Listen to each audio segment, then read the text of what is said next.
Hello and welcome to episode 300 of Watch Out for Fireballs. 300. Thank you, Mitch, for sponsoring Dragon Age 2, and thank you, everybody, for sticking with us for 300 episodes. Here's to probably 20 more, I don't know. Just kidding. Thanks, everybody. Enjoy the episode. Oh, and also, Duckstream is December 18th. That weekend, 48 hours, in service of the Transactive Gender Project. Head on over to Duckfeed.tv/Duckstream for more details.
My name is Gary Butterfield. My name is Cole Ross.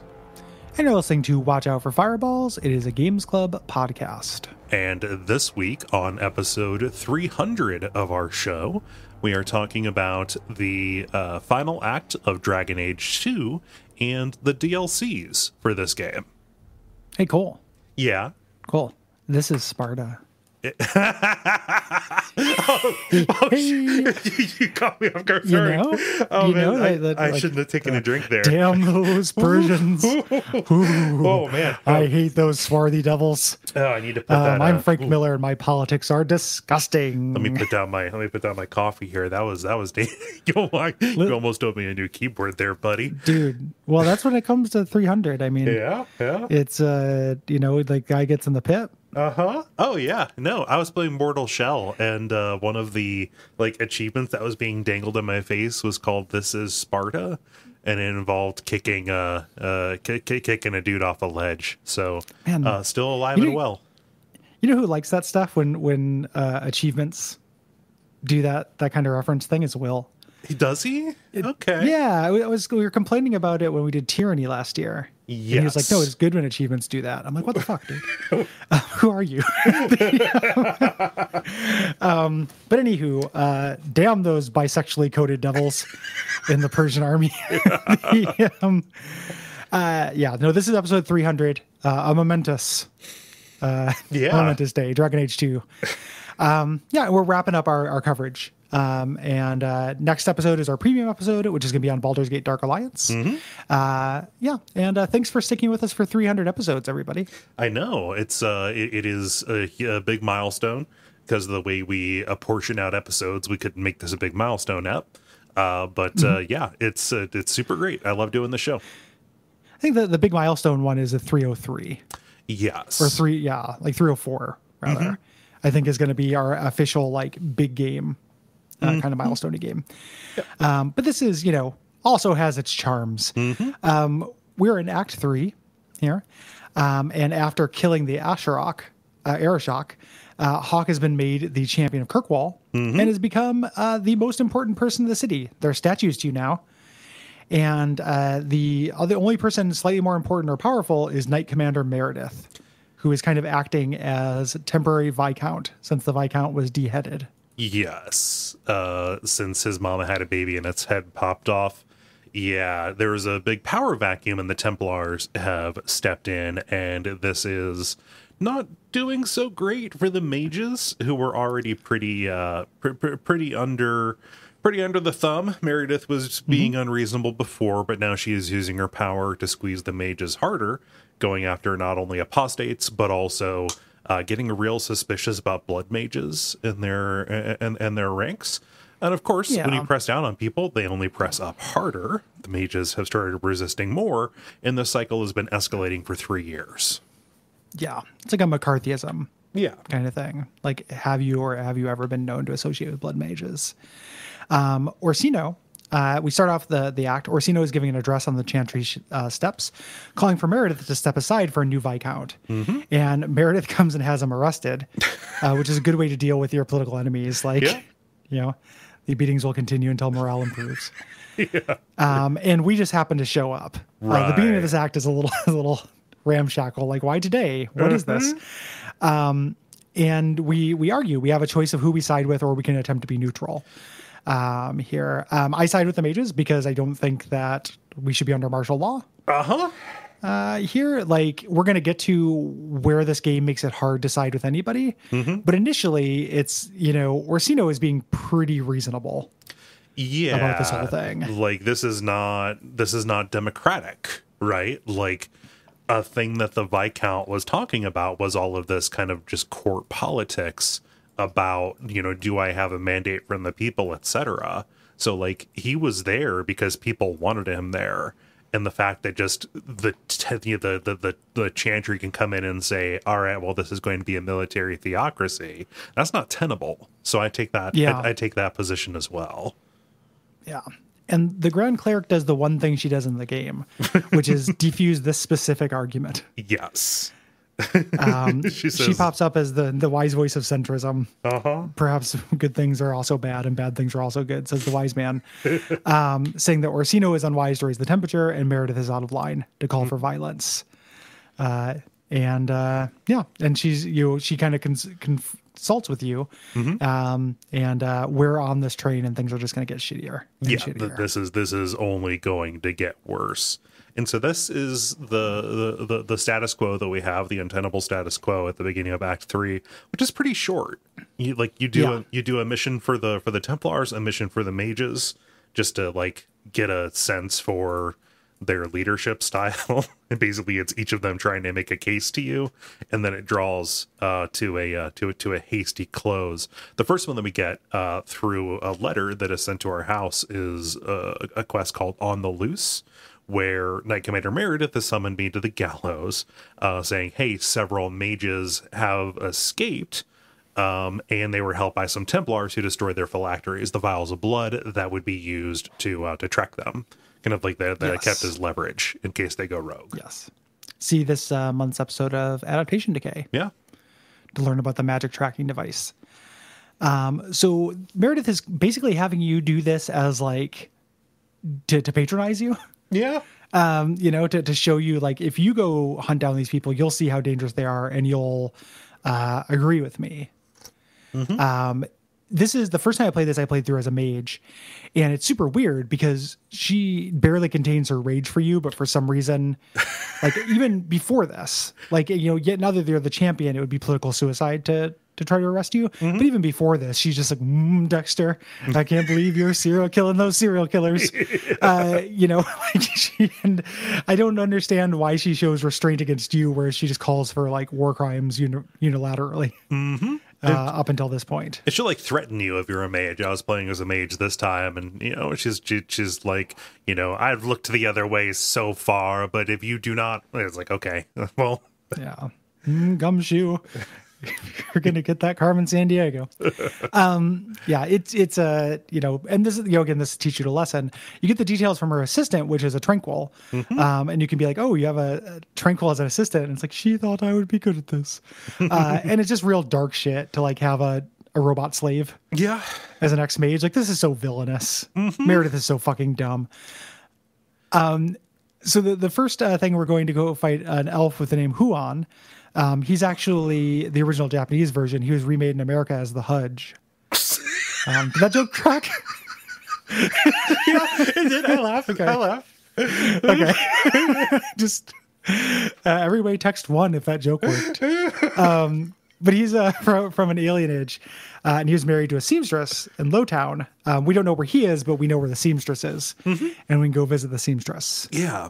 You can go visit her and say, hey, you know, it's kind of weird that you're coming by here. The Templars already came by, and I told them the truth. But in the time since they came, Yuan actually came back and showed up, and he's different. He's talking about showing true elven power. and said that he would be back back later that night. So, oops. Yep. So you show up that night, and you have to show up too late. It's not like, hey, I can kind of hang out with you and protect you. I have to show up after you've been stabbed. Huan gives wife harm, and then summons Shades to attack you, and is like giving villain speeches. Yeah. Then we do another one, where there's also like a jerk. Yes, but this is a more benign. Oh no, this is the good one. Yeah, we do this these in is any the order. Yeah, this is the rich boy. Two bads and a good. Yeah, so I went after Emil, who is the son of a noble from Hightown. You can go and talk to his extremely Orlesian parents. Remember Orlais is coded as French. So like just the wife is a lady of leisure, and the husband's a man of fiery passion and lasciviousness or whatever. And she lies, saying, "Oh, Emil never came by." And the father comes in and tells the truth. He came by asking for money, and they're disgraced because he's been spending his days down at that awful dive, the Hanged Man. It's the city bar, the city's one bar. You go and visit him. He is like day drunk, and he's telling women that he's a blood mage as a pickup line, which is very funny. Like that is a cultural thing I wish had been explored more in this game. Yeah. That's the kind of like detail. I'm dangerous, baby. You never know when I might be a demon in the sack. Yeah, totally. Like, I think that'd be very funny. So we tell him like, hey, that's fucking stupid. Yeah. You're going to get killed. Have you not seen Meredith? She walks around punching mages in the dick like all day. Uh-huh. It's real bad. And if you're a blood mage, it's worse. So, he hears this and he's like, oh, I don't have no idea what I'm supposed to do. And I was taken to the circle when I was 6, and I've been kept in that tower, and I never really got to live. You have a couple of different options for what to do with him, including kill him. But the reasonable things he seems to say, hey, you have money from your parents. You need to get the fuck out of Kirkwall because it's bad for mages, but it's especially bad here. It's going to get worse too. Yes. Yeah. And then we get another evil character, Evelina, who is a refugee from Freldon, surrendered to the circle immediately upon arriving, but now she's considered a very dangerous escapee. She's hiding out in Darktown, and we talk to her roommates, these little ragamuffins who are children, and they're like, oh, she came back different. She was really angry, and when the Templars came after her, she killed them. And it still so far seems like reasonable. And I was thinking it was going to be like, oh, here's the evil elf mage totally taken over. Here's the innocent kid, and here's the justified mage. But no, she's just a full abomination. Yeah. You go down there, and she's like, you children have been very bad, and turns into a monster, and she wants to take over Kirkwall and make it some kind of haunted orphanage. So you kill her. Right. And you go back to her, you go back to Meredith's office, say, hey, 2 mages are dead. I was honest and I said I let one of them escape. And then I use this as an opportunity to make my appeal to her, saying, hey, you've gone too far. And all this does is get me kicked out of her office. Yeah.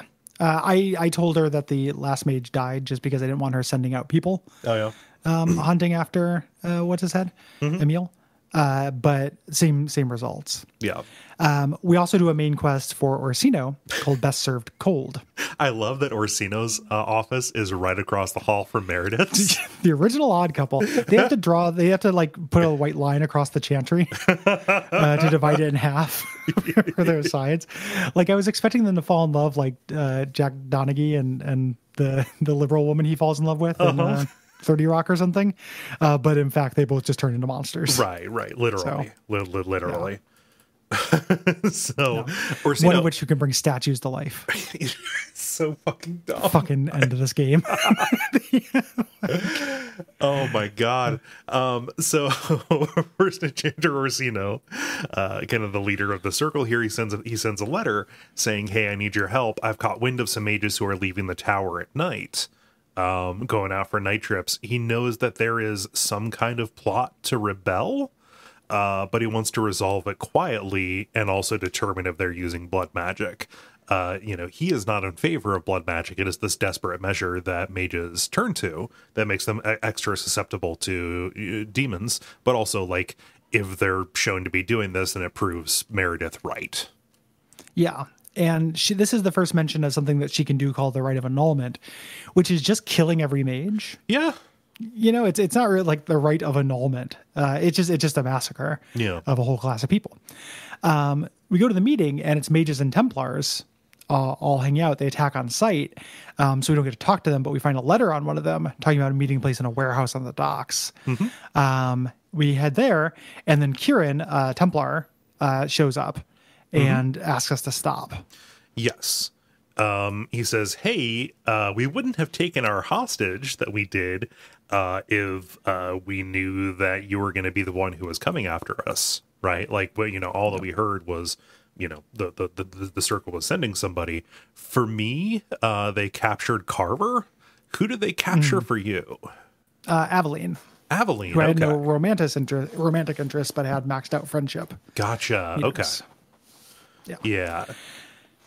And I wasn't using her in the party at the time. I'm very curious as who they would have captured if I would have had Aveline with me. Yeah. If your friendship isn't high enough with anybody, they capture Barrett.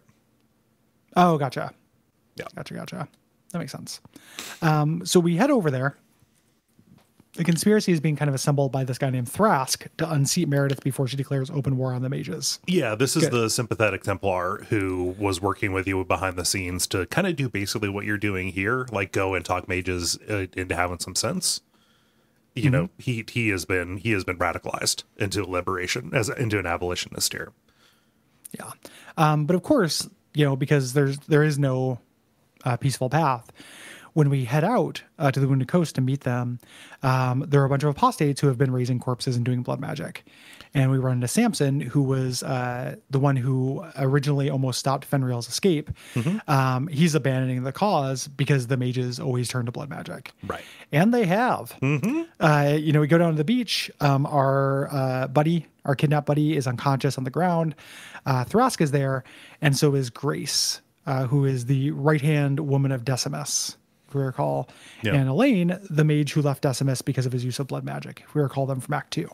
Yes, these were the mages who were hiding out in a cave. And I went down, tried to get them to escape, and that led to a slaughter of a bunch of Templars. That's what caused Thrask to leave the order. The group here believes that I'm working for Meredith. I can only convince Thrask otherwise, but Grace, the second hand to Decimus, comes forward and says, okay, this is fucked no matter what, no compromises. Mages can never live under chantry laws. Decimus was right. Yes. So big fight, obviously. Afterwards, Cullen shows up.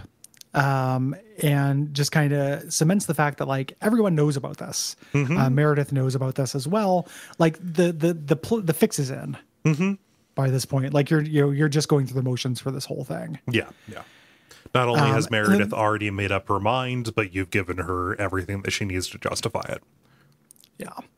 There are a bunch of side quests, and then there's the final quest of this. So we're going to do side quests, and then we'll do the end of the act before getting to the DLCs. Yeah. The first one is a little, cameo appearance from Dragon Age 1. An Antivan noble in Hightown asks you to help him hunt an elvish assassin who is hiding out among the Dalish. He gives you one lead, a friend of his. When you go to the Dalish camp, that contact says the assassin's in a cave, and he wasn't, he said not to hide it.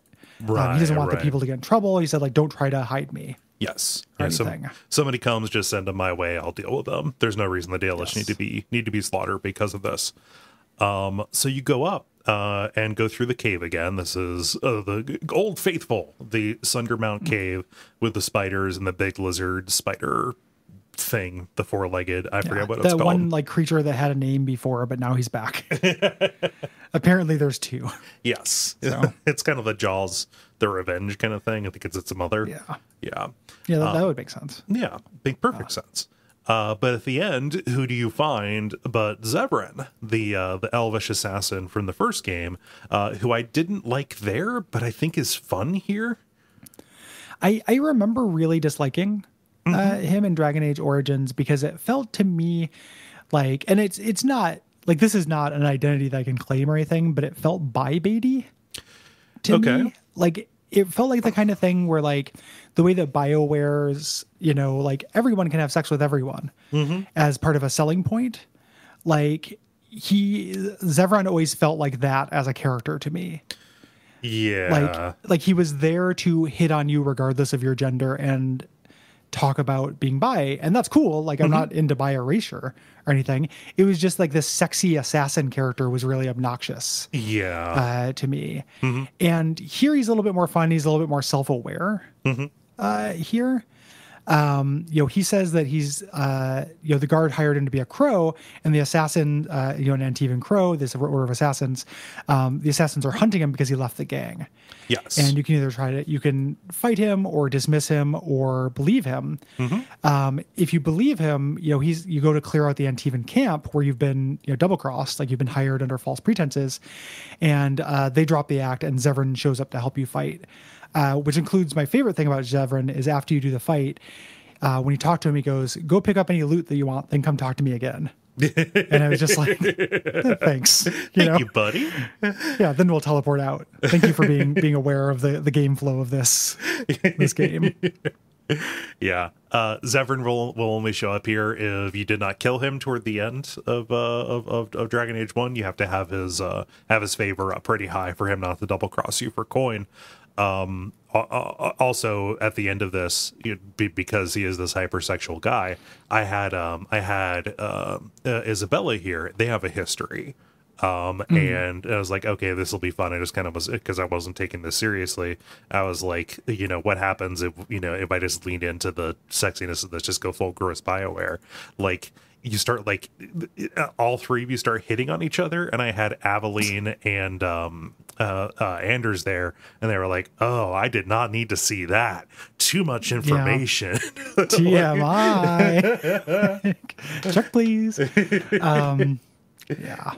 Because whenever you've like just killed a bunch of people who are trying to enslave you, and you're just like literally covered with the gore and intestines of your enemies, it's never the wrong time to just throw some hornicules into the air. Well, you're not going to get any more dirty, so you might as well. Yeah, I'm going to take a shower anyway. Yeah. So, yeah. This is a hard fight, actually, because, like, the enemies they fall into different, like, classifications. They're, like, commanders and assassins and stuff like that, and they can be mixed and matched. There are a number of commander assassins in this. Like, this is kind of one of the only times where enemies will, like, flank you because there are enough of them to get around you. The camp of Antivan Crows is pretty tough. Yeah. As a assassin type character myself, I was always able to teleport out of those zones. But I can understand if you didn't have tons of mobility, it being pretty tricky. Yeah. The end of the mine arc happens.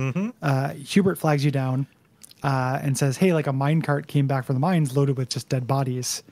The horse drawing the cart was the only survivor. Who loaded the bodies? The horse. It took him all day, but no, they all decided to die on the cart because they wanted to make sure they were avenged. So they crawled onto the cart as their last act. He says, get to the bottom of it because you own this mine. When you go to the bone pit, the culprit is our one non-DLC dragon fight in this game, or high dragon, like real dragon. I was really disappointed in this. I remembered the dragon fights from Dragon Age Origins being really cool. Yeah, that Flemeth fight, man. Yeah, like really cool. But God, does Dragon Age 2 love having somebody fly off to an invincible zone to summon mooks at you.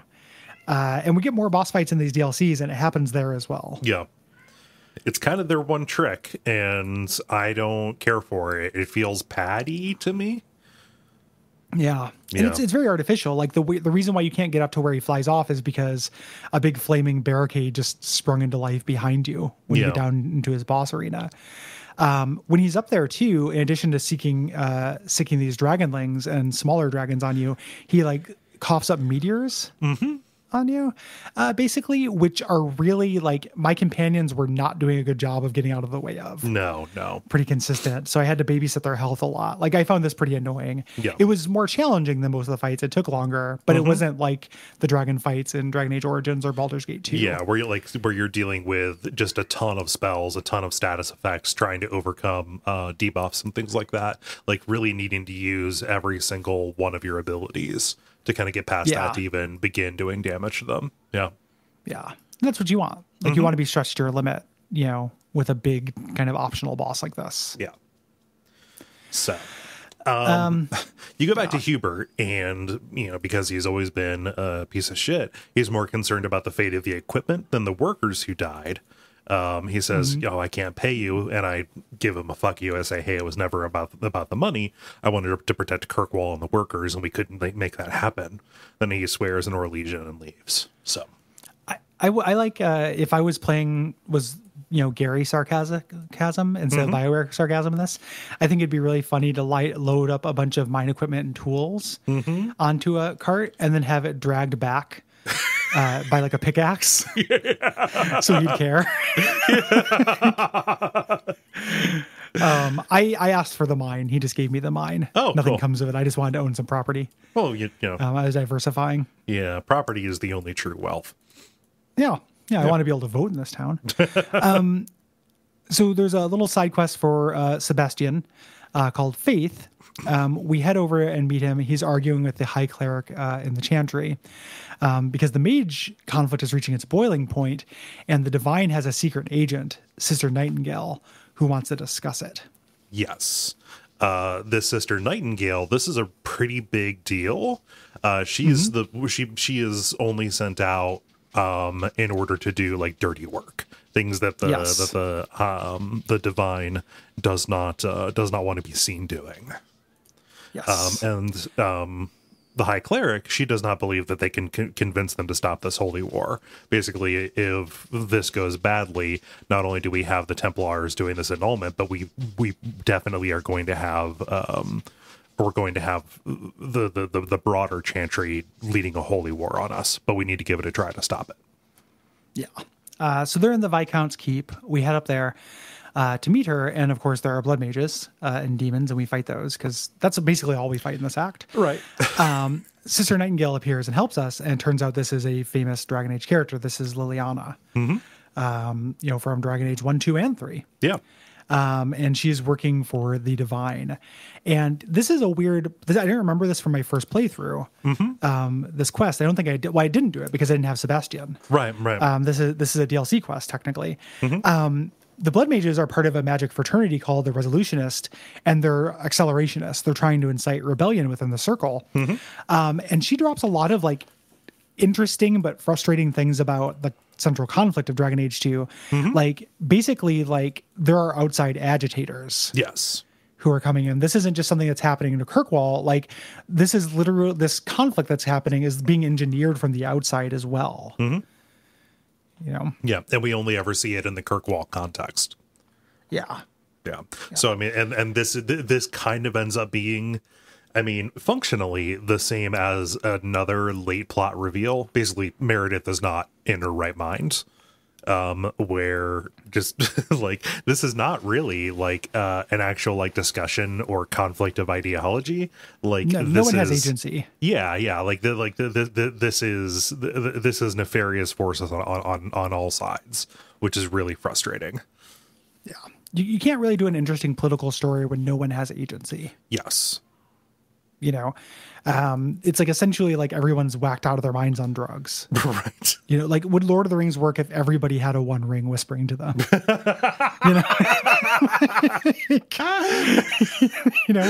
That's what this game is. Like the central conflict is dumb as shit. Yeah. And I want it to be good because it has potential to be good. It has a good scale, it's an interesting idea. Yeah. So the Resolutionist attempted to assassinate an agent of the Divine. They heard one was coming.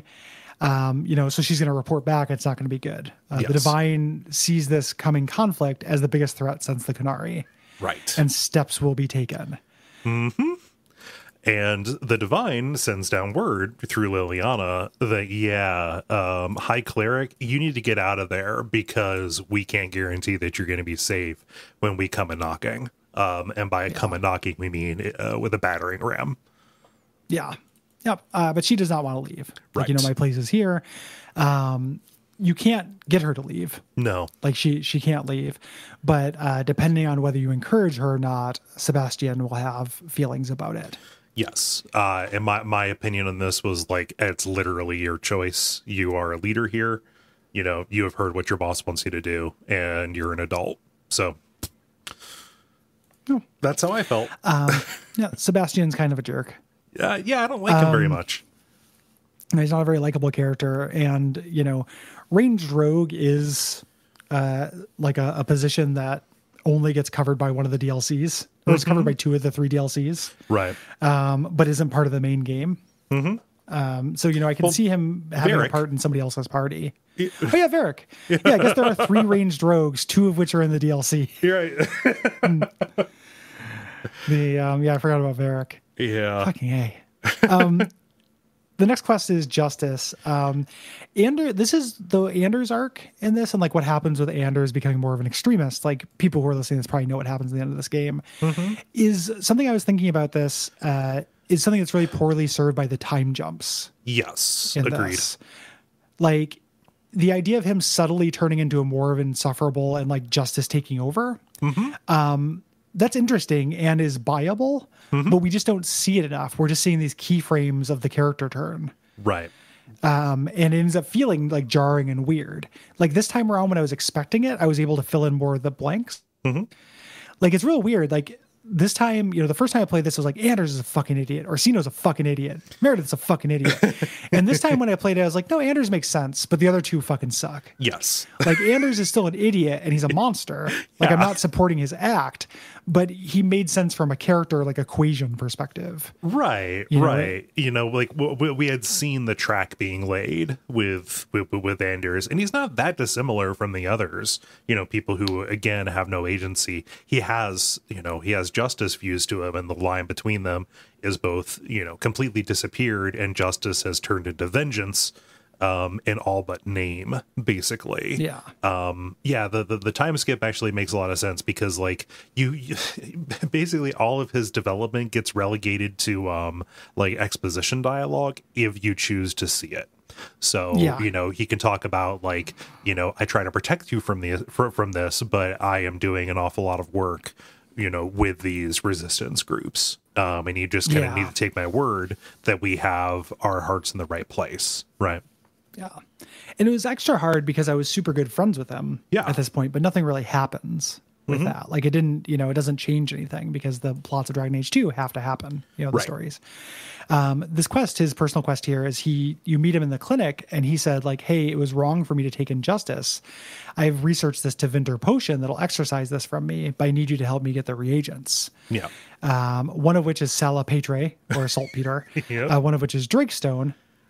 Which is we go into a shit. couple of dragon shit, which, if you know about explosives, right, this is making an explosive. This is so cool. I really like this. I like the way that they just drop that hint very obviously, but don't underline it. Yeah. I did enjoy that. Especially because, I know where this is going and I went along with all of this. I basically said yes to Anders when I wouldn't, because I wanted to see all of the hints that they gave. Because there's no way that, even if you don't help him, you don't avert the actual thing that's going to happen. No, he just does it without you. He doesn't need your help. But you get the salpetre, you get the saltpeter down in the sewers. Just combat dungeon. You've got to go and inspect all of these deposits of shit in order to get what you need inside of it. And the Drakestone is up in the bone pit. You inspect more shit to get my son who owns a mine downtown.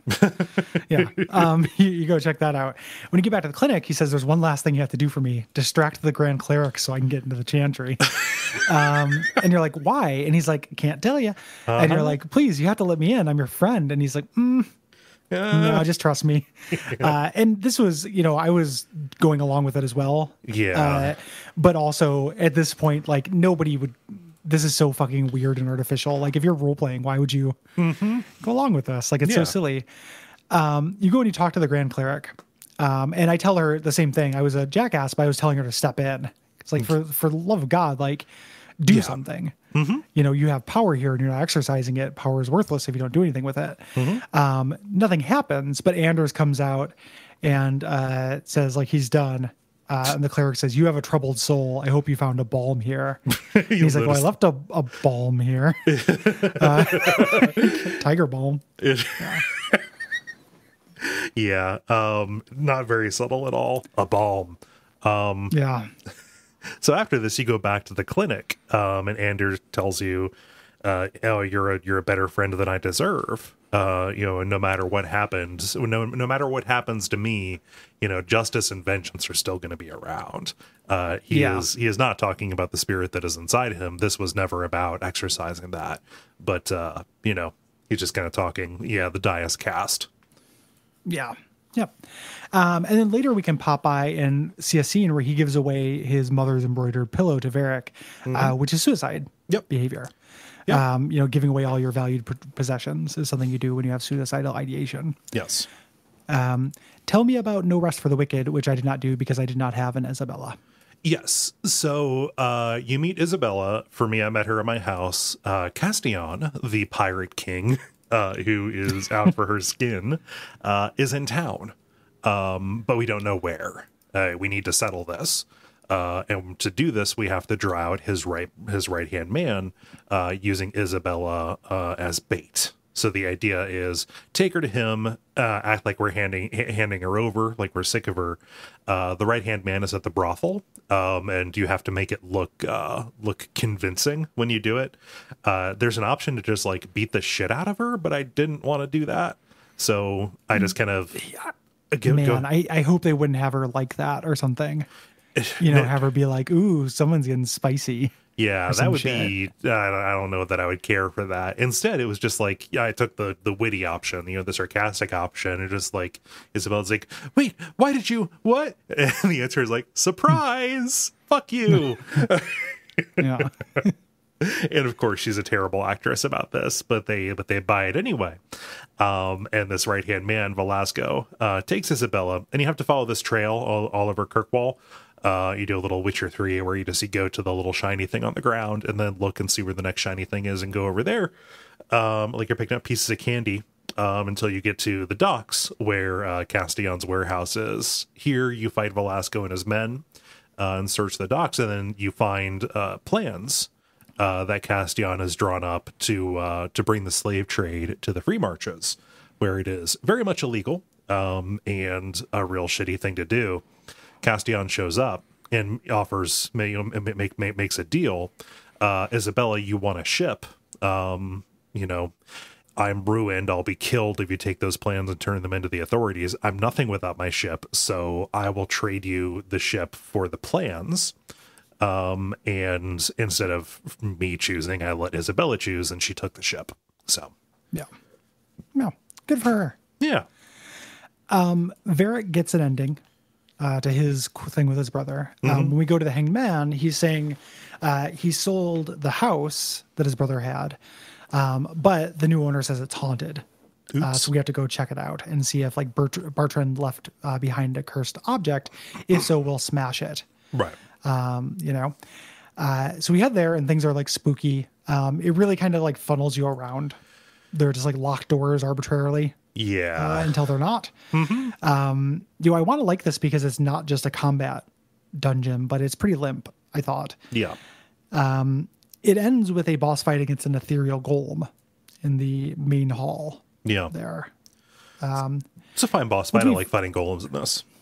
Yeah. We've fought them before, but this is, it's fine. Yeah. Good little mini boss. When we defeat it, it drops a piece of the idol that drove Bartrand crazy. Varric picks it up and immediately gets all one ring about it. And you have to convince him not to. Right. And that just involves like, what's in your mouth? Spit it out. Varric, spit it out. Drop it. The way he argues it to you is that he can use it to cure his brother, which I think is like in like quick thinking on his part. Yes. Under the influence of dark lyrium or whatever. I like that bit. But when we get it back, we take it to Sandal, the idiot, who turns it into a primeval lyrium rune. Yes. Which is just like an item with plus 3% frost damage or something like that. Yeah. It blends in with all the others. It does not, it's not a world ending thing like the actual, piece of the artifact is. Meryl's loyalty quest, A New Path, is pretty devastating and really highlights what a disaster she is. Yeah. It's a good thing this game finally got around to showing us how deals with demons and blood magic is bad. I was wondering if they were going to go there. They danced around it for a while. Danced around it for most of the game. It was like 40 hours of dancing around it. And then finally, bam. Second encore, Moon River. So Meryl calls you to her house. She's like, the Illuvian mirror is still not working.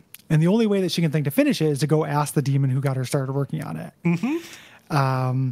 You know, and you have to come with me. And the way she sold it to me, because I was not friends with Meryl or anything, was I need somebody there who will kill me if this goes bad. Right. So I'm like, yeah, hell yeah. You know, like it works for me. If you're going to shoot me, if anybody's going to shoot me, it needs to be Bobby, because I know he'll put me down clean. Yeah, you thought about this, haven't you, Brock? Yeah. So the demon is bound to this shrine up in Sundermount. When you get there, it's in this big spooky cave shrine called Pride's End. But the demon's gone. Mm-hmm. But who's there? But the keeper. Yep, Maritheri, what up? Yep, she's there. She's the one who unbound the demon. Because its plan was to have Meryl complete the mirror and make Meryl her first victim as it escaped its prison. Because the person who summons the demon is always the first victim. Yep, it's how demons work. Yeah. The keeper instead took the demon onto herself to protect Meryl, because she loves Meryl for some reason. Yeah. So we have to kill the keeper and the demon. You know, in the end, she says her thing, like, you always knew that blood magic had a price. I have decided to pay it for you. Yeah. Which is, I mean, pretty cruel, actually. Yeah, it's all pretty fucked up. Like, the relationship between the keeper and Meryl is not something I was super clear on throughout this game. Yeah. And does not get a lot of time. Yeah, but the deal is we have to kill Maritheri and the demon will go with her. This massive pride demon manifests out of her, and we have a demon fight with it. Similar to most of the other demon fights. And when you kill it, the keeper stands up and says, "Oh boy, we managed to fell the demon. Let's get out of here." And you can say, "Wait a minute, not so fast. You said that we needed to kill you, that your lives are bound." And Meryl goes in and stabs her, putting an end to both. I don't know what happens if you let the keeper go. I don't know if there's a way to avert the complete destruction of the entire clan. It feels like, I mean, if you let her go, she's got a demon in her, and I'm sure the clan just gets destroyed. I would not be surprised if the fight just happens elsewhere. You know, Meryl naively sobs, blames the keeper for interfering, but when you go outside, the entire clan is waiting for us, and I just killed the clan. Yeah. You know, so cool. Cool. So free real estate up on Sundermount. Yep. Yeah. Start my own clan. I got a mine, got a clan. Yeah. This is real. Like, nobody cares about context in this game. Right. You know, you can't be like, oh, she was possessed by a demon. Like, you guys believe in that stuff. No, it's just everybody fights you. The worst part about it to me was I had to kill the shopkeeper up here, who was useful for selling junk on the way up to any of the repeat dungeons up here. All of the others, you know, they can go. There's background dressing. Yep. And it would provide a lot of pathos for Meryl if I wasn't super invested in Meryl. Yeah. So. Yeah. And it just she seems regretful, but like the thing that she says, you know, like why would the keeper do that? It was my risk to take. It doesn't show like any actual growth or understanding that the risk of what she's doing is not just hers. It is, you know, it like what people have been trying to tell her, you know, sometimes by running away from her and calling her a monster is like, this doesn't just affect you. And it does. She never really gets clear on that. No, Meryl doesn't learn or change throughout. She has a pretty static character arc in this. And then she is sad. There's also a little cameo from Alistair. We get a message from the king who shows up. You meet him. When you talk to him, he's already arguing with Meredith, I think. Something like who that. Leaves. Yeah, like he's already mid-argument. And then when we come in, he's like, it's too late. Yeah. He says, like, I can't really do anything right here. I don't really have enough power. It's already too late, but you have to protect Kirkwall. Yes, specifically from Meredith. Yeah, she is the biggest threat to the city, not the mages, not the broader chantry. And this is in addition to a whole bunch of like callbacks and stuff. Like I rolled up, I forget who I had, but I had Aveline, who has backstory with him. I had Anders, who... If you have Anders, it's funny. Yeah. Because he's like, aren't you a great warden? Isn't that for life? And then he's like, aren't you a great warden? Isn't that for life? And they both just kind of agree to look the other way. And then I also had Isabella, who was a minor character in the first game. And he says, oh, Isabella, you look different, because her character model is different. Doing that. It's fun. It's cute. I think you only get it if the game you import has Alistair as king. I don't know what they put in place of that. But if you do the default option for the import on a fresh save, then he will show up. Yeah. Yep. Yeah. It's barely a quest. Right. Not really a thing.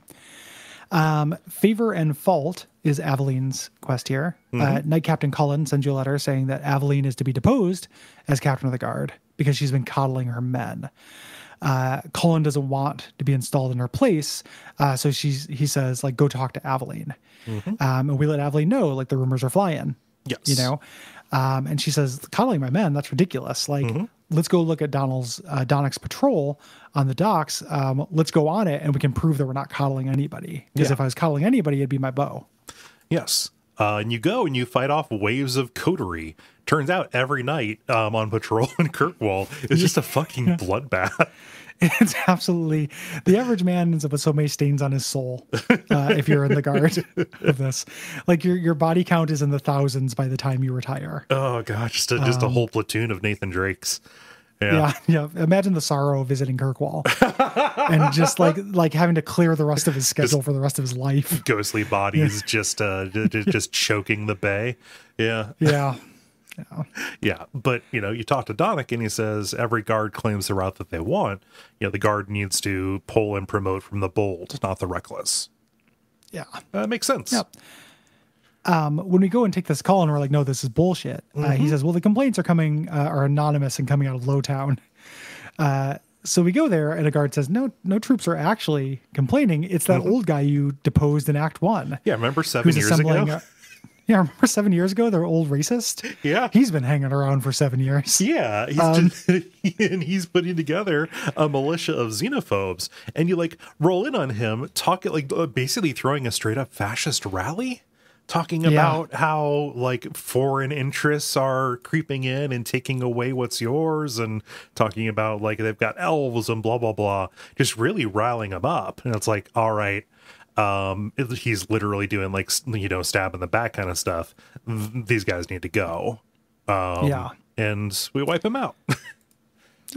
I wanted to be like, this isn't that game. There aren't racial themes in this game, dude. Nope. We already missed that act. Yes. What are you doing here? This is a non sequitur. Also, it's very strange that you've just been plotting revenge for 7 years. Yeah. As opposed to time. Going and doing something. The big thing that we missed, there's two quests that you have on the quest I didn't do that I can briefly speak to. Gamlen's greatest treasure involves doing a lot of FedExing around to eventually discover his daughter. And reuniting him, your cousin. And it's kind of sweet. She is more cut from you than her. And you have the choice whether you want to throw Gamlen under the bus as a shitty uncle, or be like, no, you'll regret it if you don't reconcile. Or at least give it a shot. Give it a shot. It's kind of sweet. And then Fenris's quest involves tracking down his sister. Who shows up. His sister came as a trap. She was actually still a slave of the Tevinter mage, who shows up and tries to reclaim Fenris. This is where I said, take him, in order to get his rivalry up high enough to where he wouldn't abandon me. Okay. At the end. And then surely you reconsider. I was like, okay. I'm just kidding, bro. It was a test. Yeah. It was a YouTube prank. So then at the end he's going to kill his sister for betraying him, and I convince him not to kill his sister. Okay. And Varric is there. There's a nice little bit where he's like, hey man, take it from me, you don't want to do this, right? I was faced by a similar situation and I didn't do it, and I would have regretted it. So it's kind of a nice little character moment, but in terms of what you actually do, it's just Dragon Age 2 fights. Yes. For both of them. So Makes sense. not bad little quests. There are other ones that are in here that I didn't do that you have in this list, and I don't know what they are. Yeah, there's one that's like finding Nathaniel that probably involves, I think that might involve a companion from Awakening. Wasn't Nathaniel like the archer that you had in that? Yeah. That makes sense. Yeah. It didn't show up for me though, so I don't know. Yeah. Maybe it doesn't come in on an important. Yeah. Yeah. And some of these quests are literally just go to a place and talk to a person. Yes.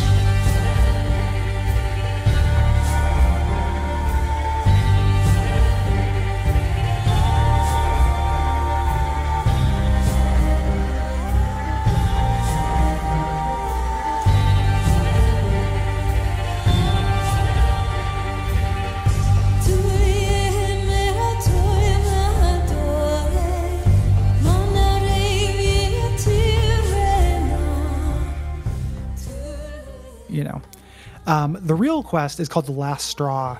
There's a little like, you know, I don't think anybody's really listening to this and then are going to play the game. But if you are, know that the point of no return in Act 3 is really hazy.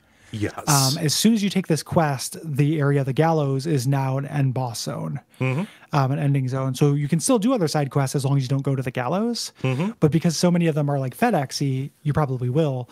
Yeah. It is really good to do all your side shit and DLCs before you do this. Yeah, and like when we say when you accept the quest, when you go to your desk in your house, you will look at like a letter that was sent, and you have to press a button to accept it and add it to your log.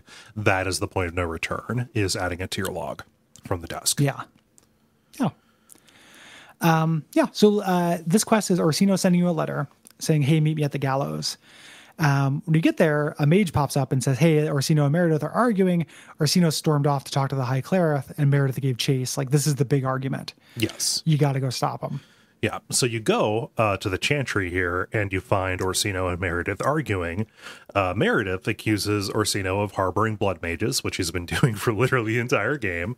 And this same argument just goes round and round until Orsino makes a move and goes to fetch the High Cleric. The High Cleric who is inside the Chantry. You know, it's like, you know, once and for all, we need this third party to make the call. Then Anders steps forward. Hey guys, what I missed? The High Cleric will be of no. He says the High Cleric will be of no use to you. The Templars are tyrants. The Circle leadership is absolutely useless to protect mages. No more half measures. There can be no turning back. And the Chantry explodes in a super magic bomb. Yep. It looks like when the ghosts show up, or like when the containment unit blows up in Ghostbusters. Or something. Like I kept expecting all these like prides and seductions to just like fly around and stuff, Ghostbusters style. Yeah. But the big takeaway here is not only is this a huge war crime, you know, horrible, 9/11 type thing, but also the High Cleric was in it, who is like mini Pope. Yes. And this is a pretty big deal. Like, so we glibly refer to it as a 9/11. It's more akin to an Oklahoma City bombing, actually. Oh, sure. An attempt to, just a destruction of one building, and an attempt to escalate a conflict that was already there. So Anders, I think it makes a little bit more sense to think of him as a Timothy McVeigh style figure. In this, not correcting you, but like that has kind of been the thing that I see it described as, and we talk about it that way. I've been thinking about terrorism.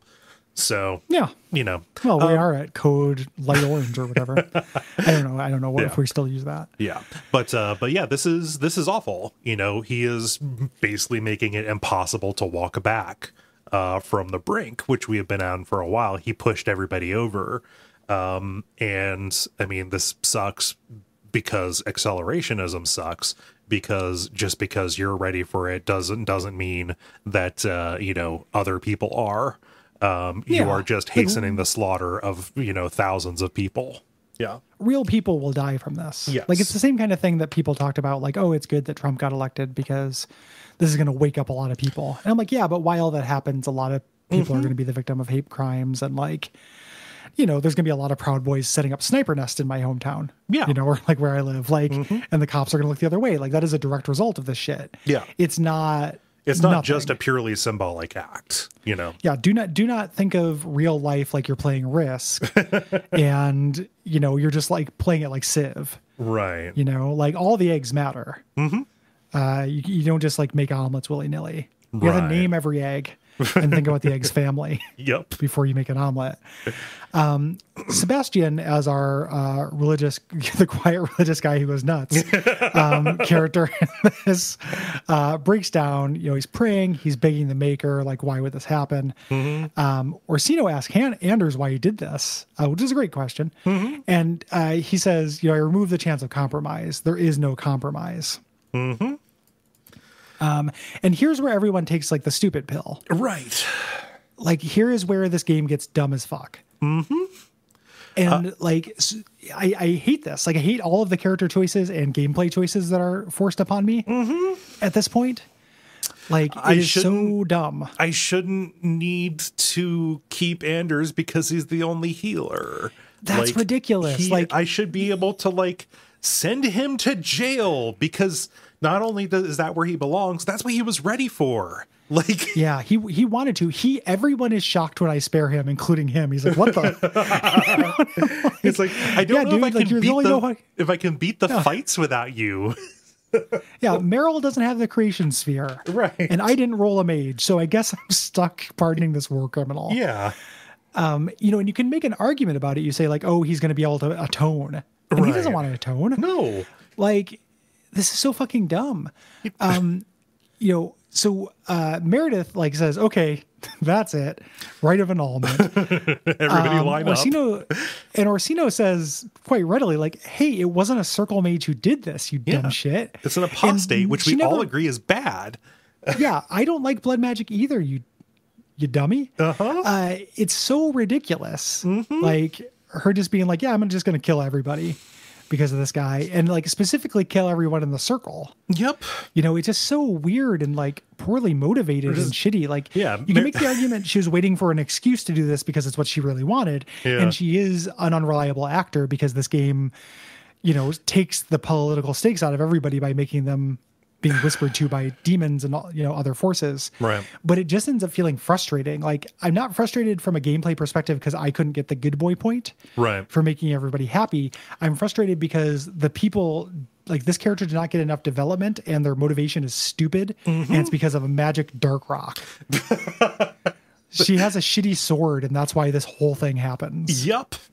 And it's fucking terrible. Like, can't she just be a bad person? Can she be an exemplar of this ideology? Right? Yeah. Like, you know, she can be terrible without having that whispering to her. Like, there are arguments for the Templar side of things. You know, you can, you know, just like with Anders, I can broadly agree that the circle system and the Chantry and Templar whole thing in general is really bad for everybody.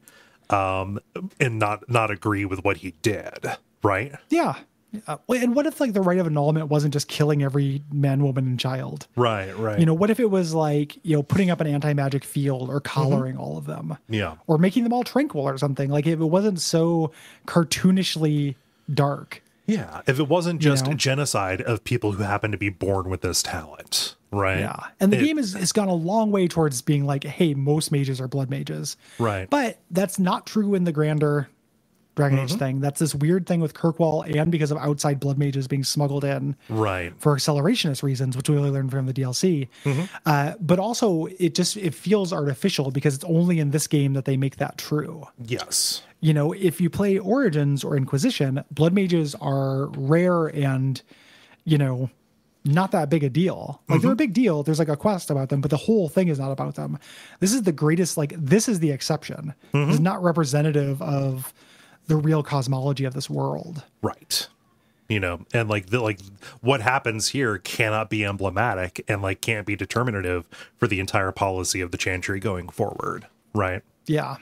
It's just like, man, when you're working at this scale, like it just they had a chance for this to be subtle and cool and good, for there to be nuance to it, but like the answer is to turn literally everybody into monsters. And it's like, well, fuck me for like thinking about the nuances that are here, which are few, by the way, because all that they're trying to do, like Dragon Age 2's trick is to is to show you a systemic problem and then try to change your mind with anecdotes. Yeah, right, edge cases. Yeah, but like, screw me for taking this seriously, because everything gets cartoonish and, you know, broadened out. There are like anecdotes from development that like they wanted the end to be a little bit more subtle, to be a bit more responsive to what you've been doing. But they didn't have time for that in order to make the end, you know, vastly different for everybody. So they're like, well, shit, I guess you're going to fight both Orsino and Meredith. You know, who are going to be like literal monsters. You know, I couldn't find a way to phrase this on Twitter that would like that would make sense in text. But like what the game does is like it pulls its pants down and then shits in them standing up. Yeah. It's centrist trash. Yeah. You know, the idea that like the message here is like hopelessly nihilistic and dumb. Like everyone's an idiot. All of our leaders will fail us. You are absolutely powerless to do anything about it. And the other thing that like this is so obvious is they just needed this setup for 3. Yeah. Like there had to be this Inquisition so they could do Dragon Age Inquisition. And you know, when you have a predetermined end place, the excitement is like, you know, knowing the end of a story doesn't ruin it. Like it can be fun to know what happens. Yes. Right. Like I saw something and it was reminding me that like Shakespeare plays start with them telling you the end. Yep. You know, somebody literally walks on stage and says what happens at the end, you know, and then the fun is seeing how it gets there. Yeah. It doesn't get there well. No. Like it gets there well for part of it. And then the end, it's just like, oh shit, I got to be up in 5 minutes. Like I got a meeting. Pencils I'm going to down. throw on pencils down. Yeah. Heads up, 7 up. Fuck. It's just, it's clumsy and dumb. Yeah. I hate it. And I wouldn't be mad. I wouldn't be this mad if I didn't like the rest of it. Totally. Is a huge part of this. Yeah. Yeah. It's not enough for me just to dismiss the whole fucking bullshit of the game, but it is frustrating. Yeah. And it does, you know, it's the thing that like gives me pause when I am a Dragon Age 2 defender. You know, I'm the guy who's like, oh, this game is actually good. And people are like, yeah, but that ending. And I'm like, no, you're right. No, it's true. You're I actually guess. probably right. Fuck. Well, maybe it's more that the other games aren't very good. You know, maybe it's that Inquisition is trash and Origins I don't like that much. Yeah. It's okay. You know, good, but not great. Yeah. So anyway, in terms of, you know, Sebastian says, okay, well, we have to execute Anders, surely. Anders says, hey, what do you want to do? Do you want to execute me? My neck is here. It's very soft. I say no. I'm like, I'm siding with the mages because I have to side with somebody. And I'm like, well, it's dumb to just kill all these innocent people who didn't do the crime. That seems obvious to me. For all the world, I wanted to side with the Templars just to see what happened. Yeah. But I just couldn't do it because it seems so obviously wrong to just kill all the people who didn't commit a crime. Right. You know, on the basis that they might. Collective punishment. Not a good thing, actually. No. Yeah. So this is where me getting the rivalry with Fenris up to maximum helped, where he didn't leave. He's like, I'm seeing this through with you to the end. And I'm like, why? Yeah. You hate doing me, everything you dude. fucking hate, dude. Yeah. I tried to sell you into slavery. Yeah. Like, not only that, I gave you hope that I'd be like me. your friend. Yeah. Yeah. Like, Fenris, please quit simping for me. Yeah. Aveline also stayed because we were BFFs. Yeah. The only person who left was Sebastian. Okay. For me, who says that he is going to go to Starkhaven, raise an army, and wipe Kirkwall out. Yes. And I said, cool, that doesn't happen in any of the games, I don't think. You can send agents to Kirkwall like in Inquisition. It's fine. For me, Fenris left because I didn't really do anything with him. And it made sense. He hates mages. So yeah, you know, it'd be real weird if he hung out. Right. You know, the opposite can also happen. If you Varric will stay with you no matter what. He's telling the story. Right. He can't go anywhere. But if you side with the Templars, Meryl, you have to have maxed out stuff for her to stick with you. Yeah. And Anders, if you decide to let him live, he will not stick with you unless you max him out. But he will. He'll go fight with the Templars. What the fuck? Yeah. If you have him maxed out, he does not leave or anything. The same way that, Fenris was fighting for the mages. That feels like it feels exceptionally bad for Anders to do that. Like Fenris, why is no one stabbing him in the back? Yeah. So dumb. I mean, it could just make it an accident, oh geez, turns out Anders was shot in the back with arrows. Well, that's weird. We weren't fighting any archers. Well, I was at a USO concert.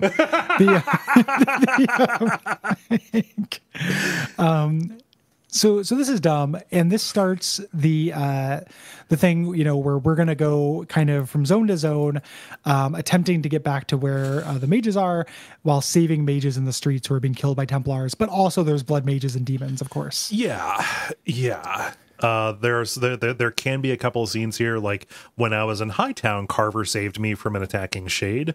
And he says, I'm not here with the wardens. The wardens can't take a side on this. We're kind of doing our own thing over here, but I will help you if I can. And this is the point where he thanks me for saving him. He is saying, like, I initially resented you doing this, because being a Grey Warden sucks, but you've actually given me a new purpose. And it's not like I was terribly happy here anyway. So that is a good ending for him. Your relationship. Yeah. As mentioned in episode 1, I think it's real weird that if you play as a non-mage character, it's just very unlikely that your sibling will survive. Right. Because you're probably going to bring your sibling into the Dark Roads, but you're probably not going to bring your sibling and Anders, because no party really needs 2 mages. Right. We just do a billion fights. I did this after the DLC. I went into the DLC first and came back to this. And I was like, oh yeah, fucking reinforcements. Yep. Like the DLC basically stops that, and here they're back in full force. Like every fight is 70 dudes. When you get to the gallows through a boat, Orsino is there, Meredith, and he demands like, hey, hear me speak. Rescind the right of annulment. It's not too late. Like we should not be responsible for what that guy over there that the champion's harboring did. And, again, pretty reasonable.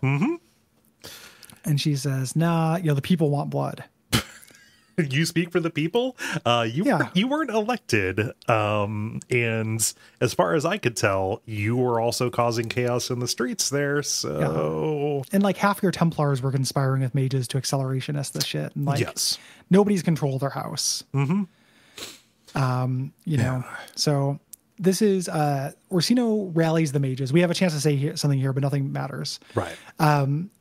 We go, they cannot win there. They must withdraw. So you withdraw and spread the word to the other circles that the war is on. Like a right of annulment has happened. We have to fight back. Right. And this is, where hereabouts is where you get a chance to talk with your companions one last time. I didn't have Fenris here, but you can go through and see, usual game end kind of stuff like, oh, I can't believe we ended up here after we met at blank location, stuff like that. 7 years ago. Yes. Yeah. I can't remember anything interesting from mine. Did you have anything interesting in yours? No. The party members you don't take with you will help. You give them like direction. I was like, Aveline, get in there and try to block shots. Meryl try to get a shot in from outside. So it's kind of interesting that they fight with you. Yeah. They do something similar in Dragon Age Origins, if I remember. Yeah. There's like a big fight with all the party. That's cool. You do a fight. It's just Templar after Templar after Templar. It's quiet afterwards. And then Orsino takes the black pill and decides to get dumb. And it's like, it makes sense for him to be this bleak. Yeah. I think. But it's so weird for him to turn himself into a Granfaloon. I don't get it. Like, he's the reasonable one. Yeah. And it's like, well, I'm just going to do blood magic and demon shit anyway, because fuck it, nothing matters. Yeah, if I'm going to do the time, I might as well do the crime. Yeah. Like, what purpose? Grass on the field. Oh. Well, no, that's what Orsino said. Oh, okay. but like, Jesus Christ, like what purpose does this serve? He knows they can't win the fight. Like, does he think that turning into a monster will let him like take a chunk out of the Templars? That doesn't happen. He fights you. Like, does he think that this is going to be a moral victory? Like, I don't know. Part of me thinks that we wouldn't remember the Alamo so much if they detonated a nuclear bomb. We would remember the Alamo if one of the people from the Alamo turned into a gigantic corpse golem. Yeah, and just like into, into a rotting flesh testicle, a flesh tickle. Yeah. Yeah. He said, why don't they just drown us as infants? Why even give us the illusion of hope? Which is aligned with some pathos. Who would have been a good person to say that line? Anders. Anders, yeah. The character who I've gotten to know and everything, not the guy who was introduced at the end of Act 2, whose main function has been to be skinny and beg the chantry leader to, calm things down. Yeah, yeah. He's like, Meredith needs to die, but she won't be killed. She always gets away from this. That's the Quentin guy. His research was too dangerous, but she wants blood magic when in Rome. I thought it was weird that he knew Quentin. Yeah. So I guess it was part of the circle. Quentin being the one who turned your mom into a corpse abomination. Yeah. Yeah. That's just there to make you hate him more. Yeah. It's just dumb. So he turns into a big, Grand Falloon corpsey scrotomy thing, and we just do a big boss fight with him because we have to have 2 boss fights at the end of this. Right. It's all fucking dumb as hell. Yeah. I hate that he does this. Like Orsino is all the characters at the end of this who are movers and shakers are the worst. Like Orsino, Meredith, the High Keeper or whatever, all fucking horrible characters. This fight is mechanically pretty bad. You have to go through 3 health bars with this. So he's like the big, the big floppy monster thing, but like the actual Orsino is like a parasite that like rides the body from the top. So like midway through the fight, the body, that thing hops off and he goes around summoning undead. So reinforcements, and also like he just goes out of reach every once in a while. So you just need to fight some regular dudes until he decides to be vulnerable again. Then he hops back onto the body, and then the third phase, as far as I could tell, is identical to the first. Yeah, it's really bland. We kill him. We get a little cutscene where we kill him. Nobody says anything about it though. No one's like, "Well, that was weird." Yeah. We go out into the Templar barracks, fight some more just dudes, eventually get in this room with a courtyard. This is, you have a note here, this is where you fought Fenris. I did not have a companion face down here. Oh, nice. Is that interesting at all, or is it just a slaughter? Like there's a little bit of dialogue that it's like, basically Fenris says, I can't believe I thought you were different, but I should have known it would always come to this. Is what it much it comes down to. I don't know if that changes if you're not a mage, but like it really seemed like he was like I knew what you were, but I shouldn't have trusted you, but I did anyway, and that was a mistake.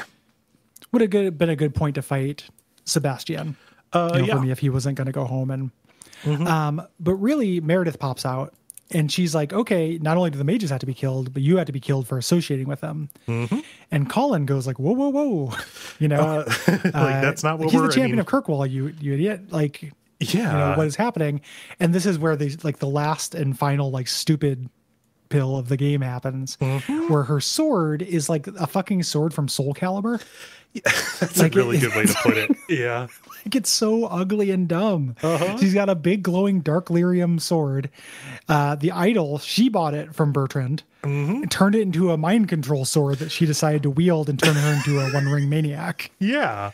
So everything that she's been doing, remember, like Meredith, like people speak about her with fear in Act 1. It's kind of like, oh, she's she really is like clamping down on things, but she was more like the real person pushing against the Ferelden refugees. So like she could have been shitty the entire time, but the entire time that we've been hearing that she's been turning the screws on mages specifically, it's after Act 1 when Bertrand had come back and moved the and move the idol. So the entire time that she has been escalating the key conflict of this game, it has been whatever's inside of this lyrium, making her act out of her mind, amplifying her, right? And making her like covetous and weird. And the thing about Red Lyrium is it doesn't have a motivation, and it's not a character. Right. When you have a character, so I remember this is a tangent, but I remember the movie Midsummer, Ari Aster's Midsummer, which, just FYI, Cole, the director's cut is now available from A24 directly. You don't have to have Apple TV. I already had it. I have not watched it, but I bought the game. I bought the movie from Apple originally, so I've had it for a while. Yeah. But one of the big problems Will had with that movie, even though he loved Hereditary, was everyone was on drugs. Yeah. So he was like, oh, like nobody has agency. And to me, that worked as a horror story because I am scared of losing my agency. Yeah. I'm not scared of getting a haunted sword, though. And Meredith is not played for pathos. Like Meredith is not, this is not a figure of tragedy. They could have done that. Like if this had been a character who was like, if this was Aveline, like if this is someone you cared about and you watched change and stuff, you could have pulled off this like dark corruption storyline. Instead, though, the character comes out of nowhere, is just like whispers in the first act, barely appears in the second act. And then by the time you run into her, she is controlled by an alien motivation we cannot and will not understand. And it just saps everything. We never saw what she was like before. Yeah.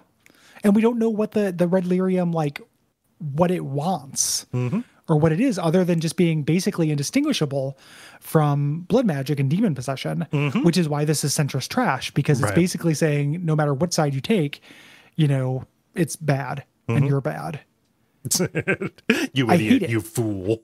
Yeah. You fool. I hate it. Like this, I know that we already went on this rant, but the fact that the game does this multiple moments of this, like underlines its shitty point so many times and like highlights it in so many colors is a real problem. Yeah. Cowardly. Yeah. Fuck this shit. She starts, Cullen tries to relieve her of her command and she's like, oh, everyone is a blood mage. And now she attacks and we get our final boss fight where she is just kind of a warrior. It's kind of an interesting boss fight at first, but then she also leaps up to go into an invincible zone and animates the statues of slaves. Yep. To fight you, which I was just like, somebody write an essay on this shit. The semiotics of this are probably pretty interesting. Yeah. But you just fight the statues and then she comes back and you fight her some more. Yeah. Fight her alongside the statues. It's not good. Yep. Like, it's still just like a Dragon Age 2 ass fight where you are dealing with reinforcements and whatever. But like, yeah, how are those statues moving? Yeah. Like, is it magic? Is the red lyrium that powerful? Like, I got no idea, man. It's just the red lyrium did it. Yeah. Like, and this is the kind of thing where I'm like, the people who take this stuff very seriously in Dragon Age, I'm like, you guys got to ask for better. Yeah. Because like this isn't super good. Like it's okay. I like this game. It doesn't sound like it based on how much we've been trashing it this episode. But because we've been talking about a bad part of the game. Really bad part of the game. But you don't have to take this lore stuff that seriously. Yeah. Like it's not serious. These are not like adults doing serious good stuff. Yeah. This is a little kiddie shit that's happening. Like, and they could have called out into it. In the end when we go to the framing narrative of this, Cassandra could just say, well, that is ridiculous. I don't know that I can believe that. Barry can say, I know what I saw. You can decide if I played it up based on everything else that is there. Like it could be, just like lay into some doubt about whether it is artifice, right? Like that wouldn't make it necessarily any better in the moment when you see it, but it would at the very least be like less just outright stupid that this is a historical event that happens in the world. Hey, remember when that war started and all those statues got up and started fighting? Oh, you mean like golems that were made to do that? Yeah. They pulled your hair up but not out.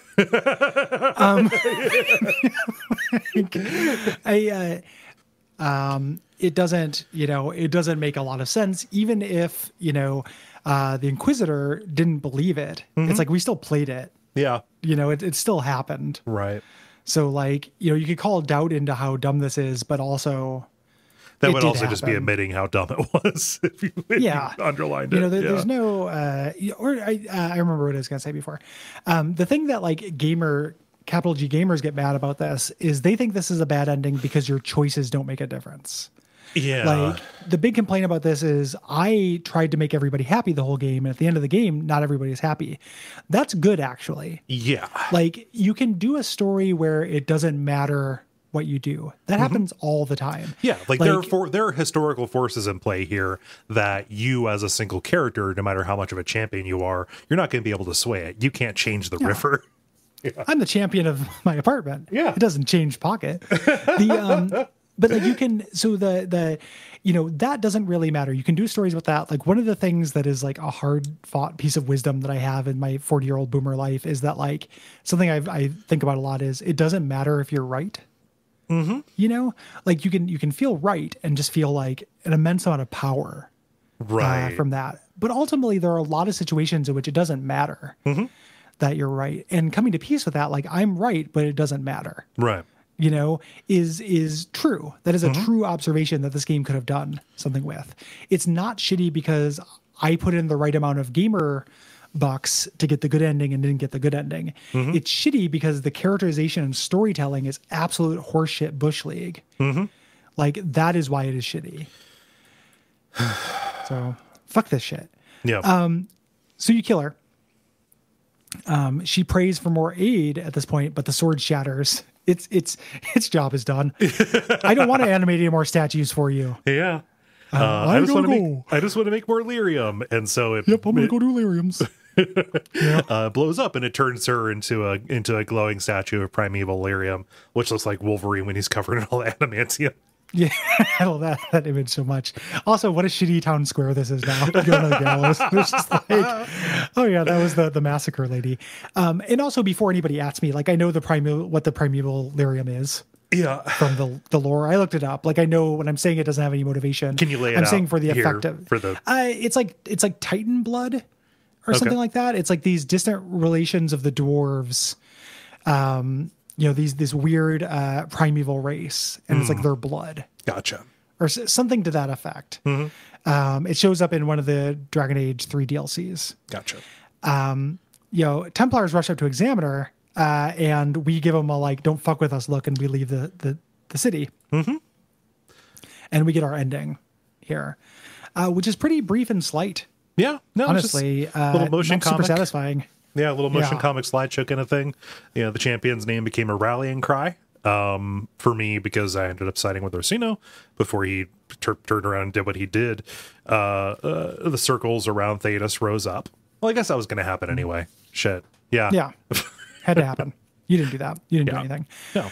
Varric finishes the story and Cassandra's like, oh, okay, it was Meredith who did it. And he goes, I don't know. Could have been Anders. Could have been the idol. Why are you asking me? It's like the end of Burn After Reading. Ridiculous. It's like, well, what do we learn here? It's a fucking machine. It's a fucking machine made of red lyrium. Like, I need to watch that movie again. That movie owns. Yeah, it's really funny. That is a very funny movie. Could have been Anders. Could have been the idol. Who knows? Well, and like it could have. All of them were shit. Yeah. So, everything is shit. That's the point of the story. Yeah. Varric, the legendary storyteller, just did Todd Solondz as his happiness. Like, wouldn't it suck if everying sucked? Philip Seymour Hoffman's good at that, though. Where is Hawk? The mages would listen to Hawk. Like Hawk could appeal for peace, and Varric's like, and leaves. And then Cassandra walks out of the chamber, and Liliana's there, right? Saying like, "How did that happen? How'd it go?" Well, Hawk is gone, just like the hero of Ferelden. And Liliana says that's not a coincidence, which makes a lot more sense when you know that Dragon Age 2 was originally supposed to set up the main character of Dragon Age 3. Yes. If you think of Dragon Age 3 as being the hero of Ferelden's continuing adventures, it is mildly better than like, what if some nobody was the prophet or whatever? Yeah. What if some nobody just happened to have the ability to close the rifts? Yeah.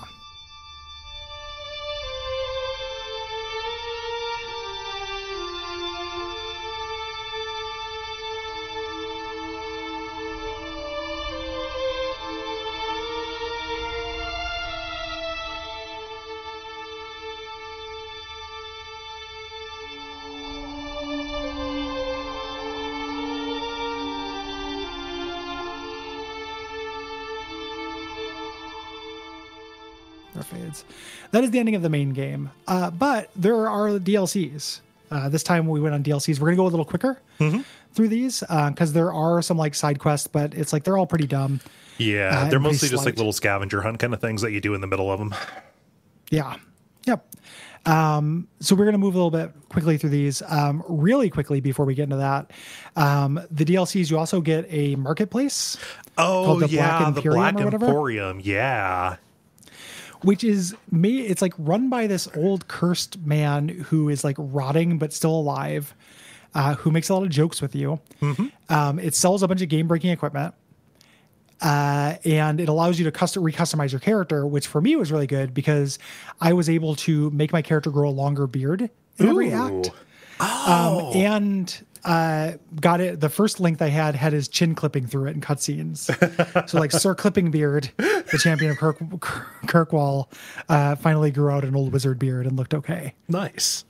Yeah. The person who runs the Black Emporium, I forget his name. That's super creepy because like he's there because he made a wish. He wished for immortality, but it was a monkey's paw kind of thing. He didn't get eternal youth alongside it. So his body is like, completely rotten. He can't do anything. He has to be moved around. But he is like going from town to town, like trading in these needful things in order to try and find what he needs to reverse the curse.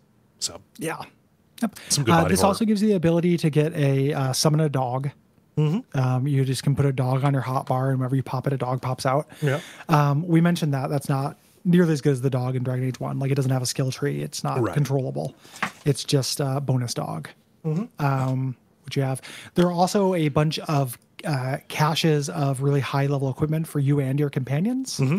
That will just show up in your house. Really annoyingly, it is a quest marker to pick up all of them. Yeah. So you'll always have these quest markers in your house, and unless you just pick up all that equipment and sell it for one, silver a piece or whatever for like the minimum amount, you'll just always have those on your quest log. So if that bothers you, it will bother you here. Yep. Yeah. Let's get into Legacy. Well, yeah, let's do it. This is my preferred one of the two DLCs that we have here. This is like where the gameplay gets good. Like there are good encounters and stuff here, and I don't mind the story in this too much either. It's okay. Yeah, like it's slight. It's a dungeon crawl. This is Dragon Age 2's take on a prestige dungeon. Yes. Like, so the idea, Cassandra pops up talking to Varric. Like, these are just little asides that happened during the story. Says, hey, there's a hole in your story. I have a report that the champion was at the Grey Warden Keep in the Vammark Mountains. You didn't mention that. Right. And he says, well, I didn't think it was important, but if you want to hear that story, I'll tell you. Yes. And so we cut to Varric, who is leading Hawk. You are in a different place. You're not in Kirkwall or in one of the 4 places you can go outside of Kirkwall. He's leading you through this mountain path. Carver is here as well, across this bridge into these desert mountains. The family has been kind of like consistently attacked by these dwarfs from the Carta, kind of this dwarf gang. And apparently the attacks are being coordinated from here. Yeah. We pick up with the quest already on our marker. Right. This place where they're at is a blank spot on the map. So I didn't have Carver with me here or Bethany here, but this is a family story. This is about your father in some ways. So it makes sense that your brother or sister would be here with you. Yeah. It's funny because I didn't have him in my party when I came here, and Carver says, I'm going to go ahead in case it turns out that this has something to do with the Grey Wardens, and then he doesn't show up again for the rest of it. Does he do that with everything? Yeah. I'm going to go into this restaurant first. I know, I got a feeling. It's tough to write for a character who might be dead for most people. Yeah, totally. And who has one character trait. Yes. Hates mage, is Grey Warden. Is mage, is Grey Warden. So we come upon a Carter dwarf with white eyes, and he announces our arrival. Like, we are the child of Malcolm Hawk, the Hawk blood. And he wants our blood to end something they've been going through. So somebody called Corypheus can walk in the sun once more. And that pretty much lays it let's out. do it. Yeah. Like, we're like, when in Rome, and we move forward. Yeah. Each of these DLCs introduces some new enemies, some like much needed enemy variety. Yeah. Here, this first one introduces things called Brontos, which are dinosaur rhinos that the Carta have as beasts. Yeah. And they charge. They're a little bit more mechanically interesting than just the regular enemies. Yeah. I mean, not too many like actual beast enemies that you fight in the main game. It's mostly if you do fight, I think it's just dogs really, and then the dragonlings or whatever out in the wilderness and spiders and stuff. Kill a lot of dogs in this game. Yeah. But you go through this like fortress. Can you kill the dog? Can you kill the dog Twitter? Just going crazy. Just oh god, the dark counterpart to that good Twitter. Yeah. So the first dungeon area here is like this fortress chasm. You're going through like a couple of different like combat chambers, some more Bronto fights here, a lot of like sniper ambushes. The Carta has, crossbowmen set up on the sides. Interesting little layouts, like do you deal with the melee enemy down there first, or do you make a special trip to go and take out the snipers and stuff? It's interesting and good. Yeah. And also it's full of traps, which you can use during your encounter. Yeah, lots of traps. Like you can, there'll be a space where nothing happens, but you can go pull a lever and kill a bunch of the dudes. Yeah. We find Corypheus' second in command. He doesn't give us very much information before the fight, but afterwards we pick up his scarf. It's glowing. His staff. Or staff, rather, sorry. And it's glowing and, fills you with energy, drawing on your blood. It's attracted to your hawk blood. Yes. And the next area kind of takes us where we're at the Kingsfield 4 ancient city. It's this huge underground tower. When we walk in, we're sealed.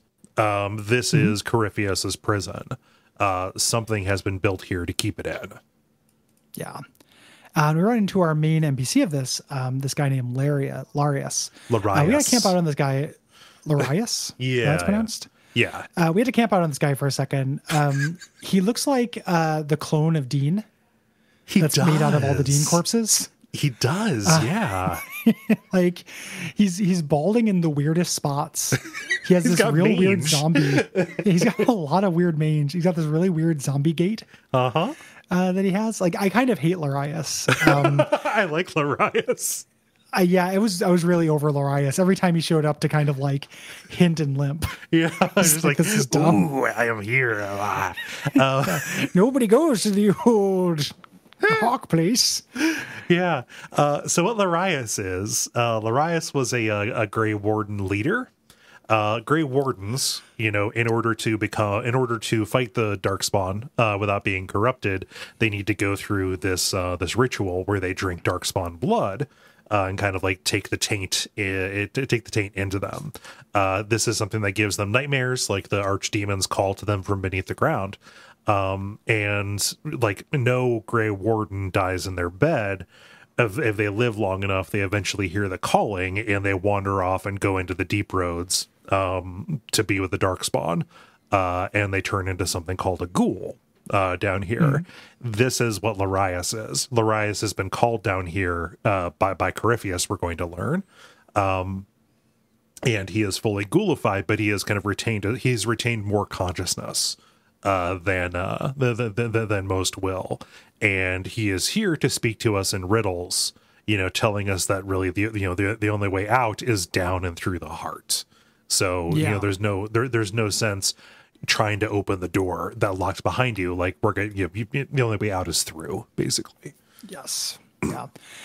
He says that Corypheus is something more than human and more than Darkspawn. And Anders says like, he's like an emissary, like the boss of Awakening, who is a cooler character than Corypheus, at least in this game. Right. So we start, we get this key. I can't remember where he picked this up. I think like it was what you got from the second in command. Was that staff that you get? So it was a dagger for me, and I was already equipped with it. It just replaced one of my weapons arbitrarily. Huh. Yeah. So for me, it was for me it's a staff. I forget where you get it. But yeah, you go and you have to use it to break these seals, and each seal that you break gives you one of 4 choices that you can make in order to like customize what kind of special weapon it's going to be. Yeah, which is a cool idea. It made me wish I had done this earlier, because it would have been fun to have this weapon earlier when I didn't have so many things that basically outclassed it. Yeah. When you break these seals, you also fight a demon. Right. Here. And the upgrades are not very meaningful. Like it's like plus 2% crit chance. The meaningful one is like what kind of status effect do you want this to inflict? So like for me, it was good to add stun to it. Yeah. Yeah. Like there's it's not totally meaningless, but it's not huge game breaking stuff either. Right. I also did these in a different order. I thought this was the final one because it seemed like the one that was more important to the story. Yeah. So I think it was a little bit underpowered and I was a little bit overpowered. Gotcha. Yeah. Taking Anders with you in this quest is good because you get some bonus content. He is a Grey Warden, so he starts hearing voices and hearing the call, making him susceptible. the same way Larias is. This will end up with a special scene that you only get if you take him with you a little bit later. Yes. While you're down here, they introduced another new enemy type. It's a new Darkspawn enemy. This is Genlock Alpha. It's a large enemy with a shield. And you will be surprised to hear that you cannot do much damage from the front, but if you busy him with another character, you can get around behind him and attack from behind. That is the most basic video game combat idea, but it is it's very welcome. Better than the no idea, that a lot of the characters have in this. Yeah. These guys were great. They feel like they were made for rogues. Yeah. Because you have that backstab attack, which will just teleport you behind the enemy. And then I was able to do my assassination. But these were like priority targets because they're nasty. Yeah. Weird little detail. Their shield is lining all of the corners in this dungeon. Oh. I don't know if it's just a reused asset or if that's intentional. But the same thing as their shield is like almost on every corner. I didn't notice that. The dungeon. Yeah. I don't know. Right before the third seal, Anders collapses. The voice is trying to take him over. Justice counters it, but then we have to subdue Justice. Yep. Doing this little bonus fight, 3-on-1 bonus fight, gives you an item for Anders. Yeah.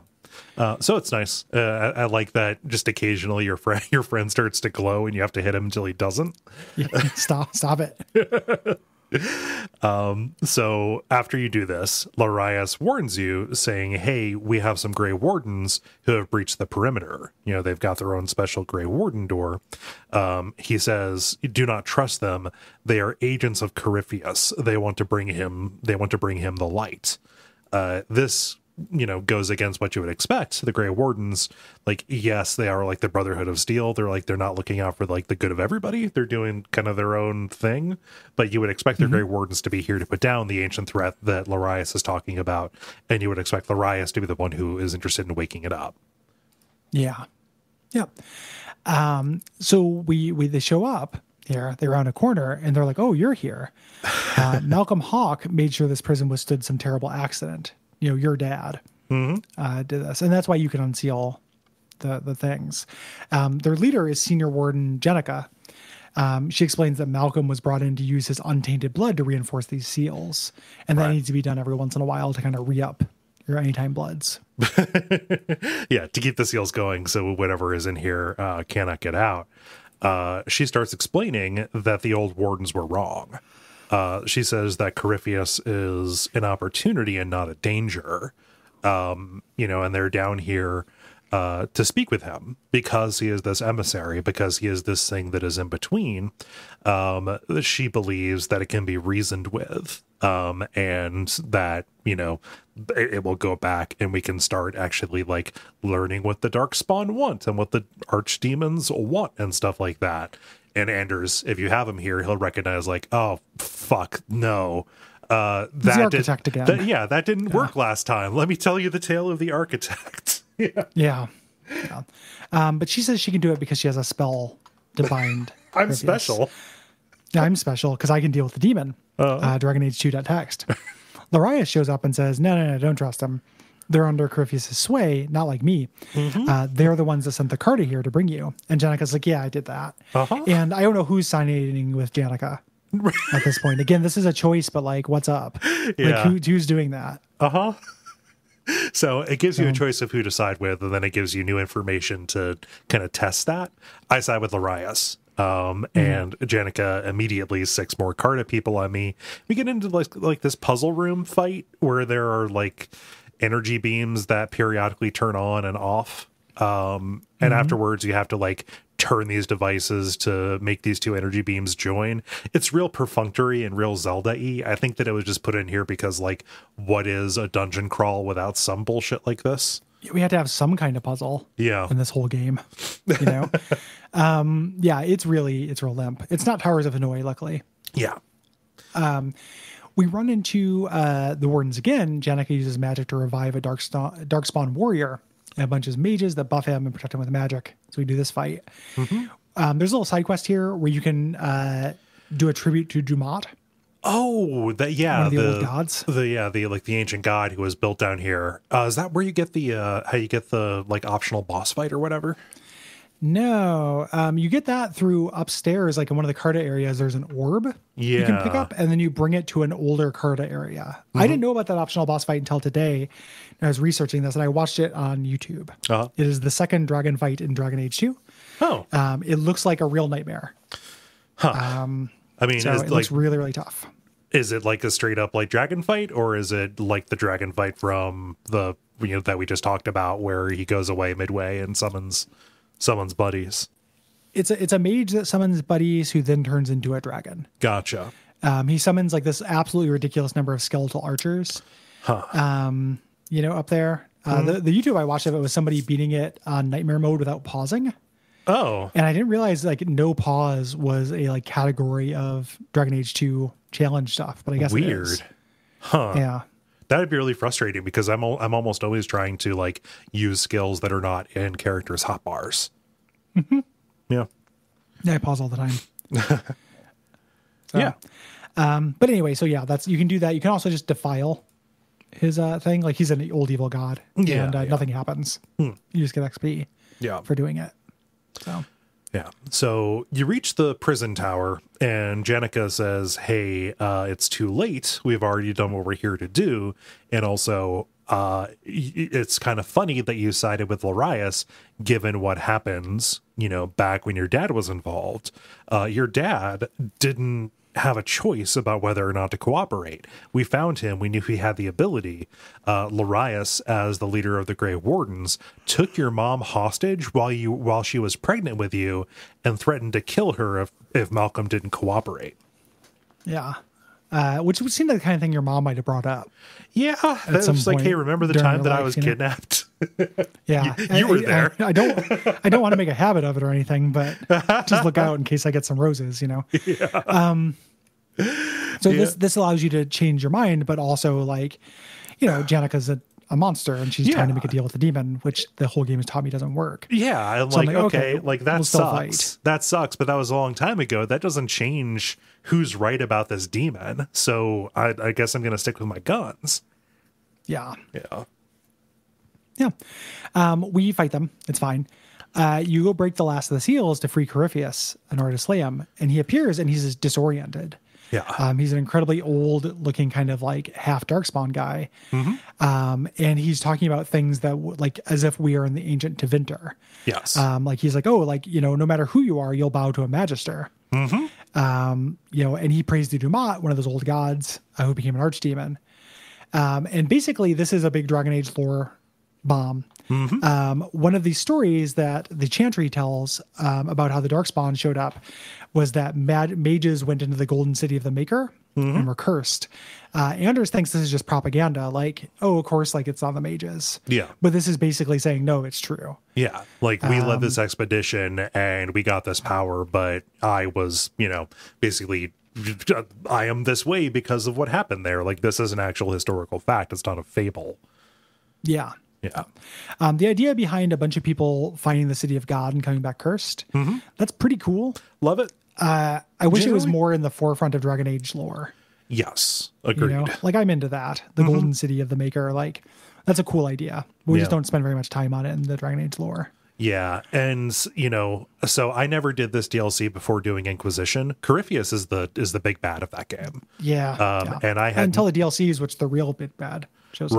Right. I had Trespasser. I had no, I had no recollection of him of anything about him. And I saw this and it kind of tempted me to go check out Inquisition again, or at least read about it, because this seems like fucking necessary context to understand this evil guy who just kind of comes out of nowhere. If you're playing Dragon Age Inquisition, having only played the main game, it's a little bit like going to play Dishonored 2 without having done the DLC for Dishonored 1 to have information about, who Delilah is. Yeah. See, the idea of DLCs as something that's actually pretty necessary. Yeah. The sequel is feels relatively new, but it's not uncommon. Right. Dishonored, BioWare does it. Yeah. Frequently. It's a weird move. But yeah, it's true. Like New Vegas, where the conclusion of the arc of your character arc, all the stuff, the career happens in that. So this is a set piece battle, multi-phase set piece battle with very Zelda-y. Like he has these glowing plinths around him that are feeding him energy. You have to go smash them while he is rotating fire beams around in the cardinal directions. This was frustrating to me because my guys kept dying to it. Same. They would not stay out of the fire. So eventually I just control my whole party and just babysat them the entire time. Yeah. This ended up being a huge like gameplay, bummer to me because it wasn't very fun. Like going through, they complicate it after you kill more of the seals. Like you have to avoid these beams of fire, but there are rocks in the way, and then there's lightning between the rocks. Yeah. Then there's icicles falling. Yeah. Yeah, like he does all the elements and stuff, but it's so gamey. Yeah. For like this character who's supposed to be one of the original Tevinter mages who like came back from the city of God walking backwards, Like I was expecting this to be not quite as gameplay as it is. Yeah, I welcomed the additional the additional kind of like complication there. Because again, the fights need variety. And this was something that was not quite. I'm going to go away in the middle of the fight and have you have you do damage to my ads. Here's my shitty friends. Yeah, I just wish that the pathing was better because like it's not like they can't do that. Remember the boss in the deep roads where you have to like hide behind the pillars so the light doesn't shine on them. Like they generally know how to get out of the way of that. Yeah. I also had that problem where they just didn't have any like sense of self-preservation. I got through it by healing constantly because the console doesn't really give you a lot of easy access to those move all commands. Yeah. Yeah. Man. You eventually kill him. You just wear down his big health bar. Right. You finish him off. As you walk away, Larius greets you. He's talking really strangely. Corypheus like gave him a little nod beforehand, Yeah. Yeah. He's speaking he's speaking in Corypheus's voice, doing an impersonation of Larius. Yeah. Very obvious. Yeah. And then we cut to the interrogation. Cassandra says that when the Chantry went to the site of the prison, everything was destroyed. Right. And she does not believe that Hawk was there. Mm-hmm. And you get a little scene if your sibling is alive back at the house. I talked with Carver about Malcolm, about Dad. We have basically some dialogue options about how to process this. And I say like, he'd want us both to move on. Then Leandra, if Carver's dead, you talk to your shitty uncle. Oh, fun. Your shitty uncle who hated your dad. Yeah. Yep. Yeah, basically. Yes. And then afterwards, Leandra pulls you by and says, hey, we'll always be family, even if I get my head cut off. So she's like a force ghost at this point, right? Yeah, no, she is. She's like a memory I forgot or something? about that. I didn't make a note of her being a ghost. She's totally dead by this act. Yeah. Yeah, she's a ghost. You can do this before she dies. Yeah. You can do the DLC earlier, I think. But yeah, she's a ghost who tells you that she'll always be with you. Yeah. You carry the best part of all of our family, just like I was used as one of the best parts of that one lady that mage was trying to revive. Oh God! And that's the end of that, setting us up for Dragon Age Inquisition in a way that feels necessary, like necessary context. It doesn't feel as necessary. The sequel to the fan film Dragon Age Redemption, Mark of the Assassin. Yeah, we mentioned it earlier. So if you want context for one of the characters here, go and check out this month's episode of Adaptation Decay, where we talk about Dragon Age Redemption, the web series that has been compiled into a video, compiled into a movie, a Dragon Age movie. This isn't the anime. This is the live action one. Yeah, it's excrement. It's so bad, you guys. This DLC isn't so horrible or anything. Right. But do you know what this is a shitty version of? Wine and Blood. Oh, yeah. Like you go do court politics in France. Oh, Blood and Wine. Yeah. Blood and Wine, yeah. This is a shitty version of Blood and Wine. That makes sense. Yeah. Yeah. So it opens up Cassandra's yelling at Varric for not telling her the whole truth of what happened with the Aeroshock. She said, hey, I know there's somebody named Talus. And Orlais became furious with Kirkwall after that. And he goes, well, I guess I'll tell you that part. We start with Varric leading Hawk and his team to this meeting place in Hightown. No one's there. And they say like, oh, this is probably going to be an ambush. Then it is an ambush. But who comes but our Mary Sue character, Talus, the elven assassin, takes out all of the Antivan crows who would have got you. Very Felicia Day energy. Yeah. So, I mean, she comes down and quips and kills everybody without having any real problem with it. This character is voice acted by Felicia Day and also modeled off of her in a way to make her look like Felicia Day, who is a person. And looks like a person here in a way that no other character model, especially the companions, looks like a person. Like it draws a real line and shows how important like feature distortion is to like give 3D models a an actual like look and aesthetic to them. She is especially corpsey here in a way that triggers my uncanny valley response that in a way that usually does not get triggered. Mechanically, we've had a dual wielding rogue and a ranged rogue. But what if we had a dual wielding rogue that was ranged? She has all the same skills as like basically an assassin, but she throws her daggers. Yes.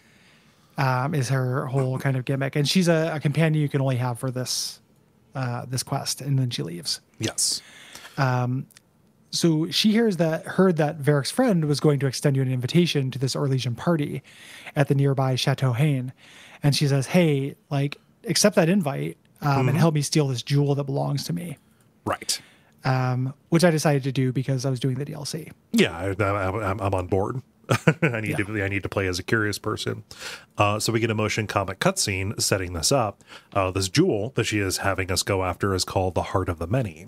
And she talks about all of the security measures at this chateau, which belongs to an Orlesian duke named Duke Prosper de Montfort, which is a very good name for an aristocrat. Prosper is a good first name. Yes. But you get there, you're outside of the keep. In order to get in, you need to kind of like participate in the festivities. And what they're doing is they hold a wyvern hunt. Like there's a wyvern out in the woods, and made the best man win. Yep, go get them. Yeah. And this feels like a direct call, like of there being too many indoor environments. Yeah, in Dragon Age 2, like this is a big 2-part outdoor environment, with like a little side quest and stuff. This feels like they're answering criticisms of the main game. Yeah. There are a couple little side quests you can do.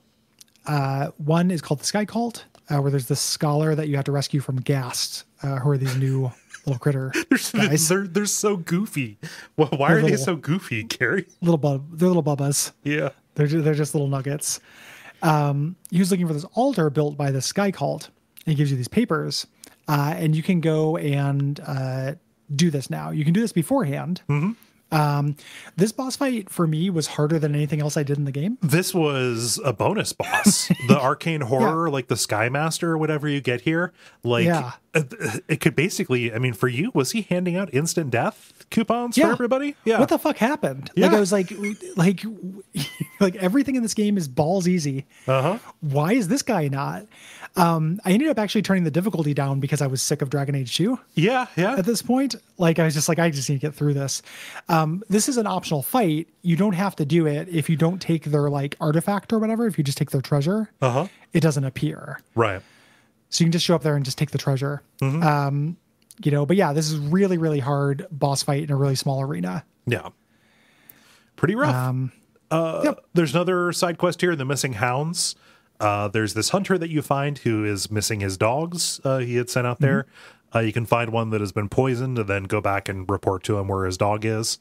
There's no other resolution. There's no resolution besides, there's your dog's over here.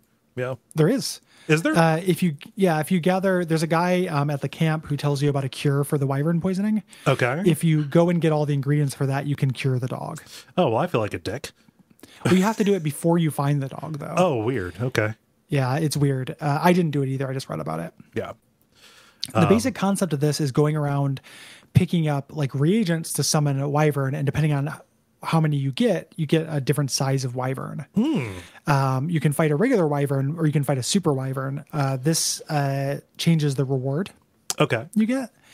And the wyverns are, again, they're introducing some much needed enemy variety. The ghast are not that interesting. But these guys, you don't want to be in front of them because they spit poison, and the poison is really intense. So it's all about flanking them.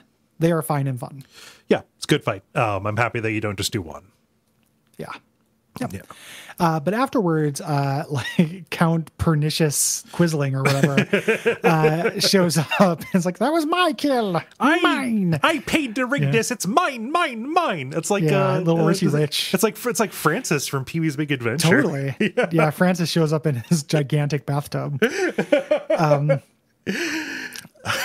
So he attacks, and just, you win the fight just in time for Prosper to show up and say like, no, you killed the wyvern. Do you want to kill the cheater or leave him alive? If you leave him alive, you have to fight him later. Yeah. But I left it up to Prosper. Like, it's your property.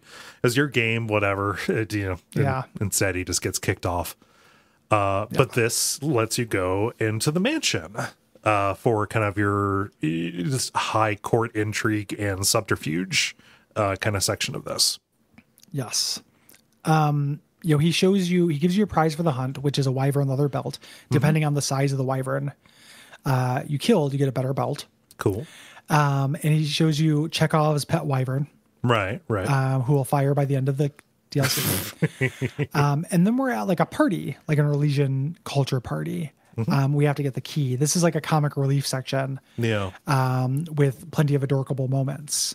We're talking to people to try to get the key, and it's this running joke where you send in Talus while you distract people from outside to try to get this key. Yeah.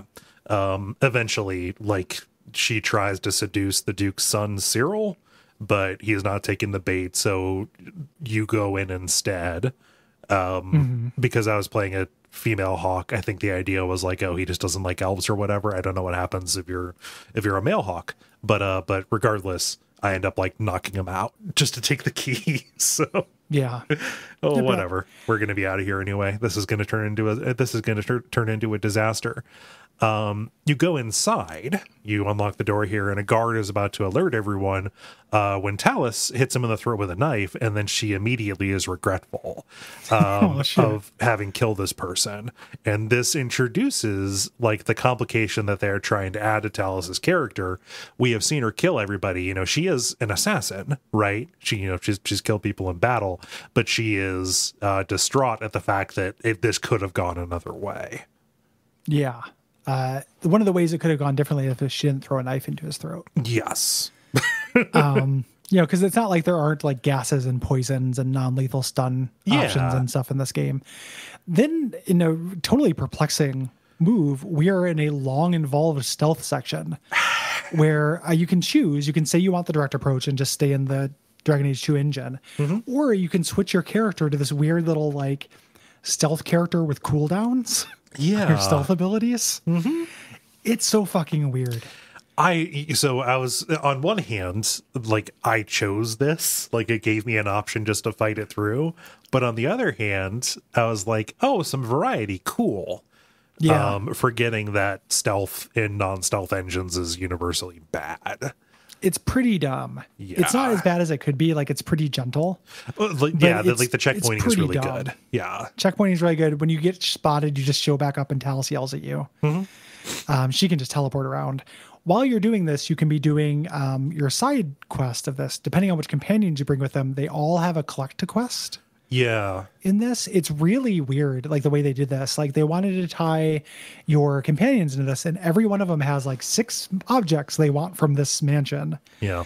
And surrounding areas. So you can do that if you decide to. I only got a couple of the things, and I was like, I don't want to scour this thing and do more of the stealth than I have to. Yeah, the idea of doing more of a scavenger hunt seemed tiresome to me, so I left it be. Yeah. Yeah. Yep. But when you get to a certain point, it doesn't, there's like some weird puzzles too. What is the weird, like the plate puzzle? I forget it. I didn't make a note of it. Yeah. There's like a plate puzzle thing where you control Talus and. Oh yeah, you've got to step on the pressure plates in order to open the gate forward. Yeah. Yeah. Not very particularly good. And you can do optional ones to get treasure and stuff. But like Dragon Age 2 has a trick, and when it doesn't, I want it to have more tricks, but when it does, it's non-tricks. They're not great. Yeah. Duke Prosper gets the jump on you, though. He knew this whole time. Yeah. What were you doing? And he does the big reveal that is ruined in the first 2 seconds of the web movie. Talus is a Kunari. It's a title, not a name. Right.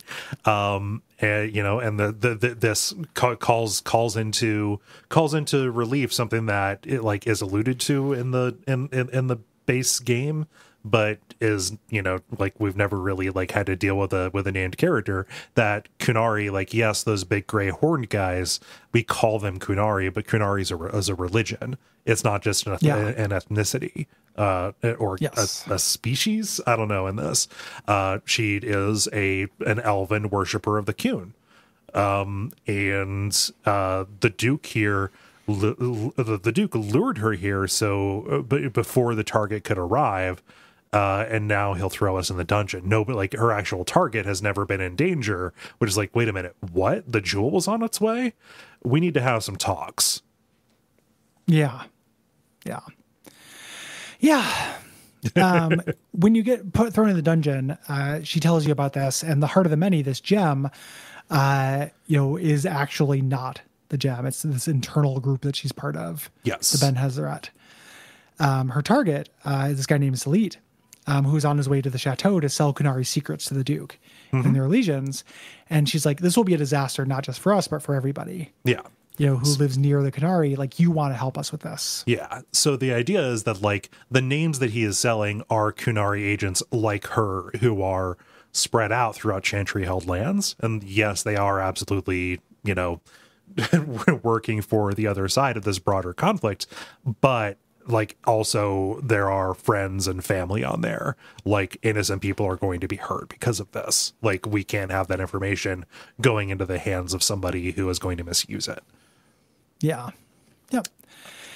So you have an option here as well. You can either just fight through the regular dungeon or try to do a stealth thing. And this determines, when you fight guys. Right. Making a breakthrough. Yeah. Like there's a part where you can go back up. Mm-hmm.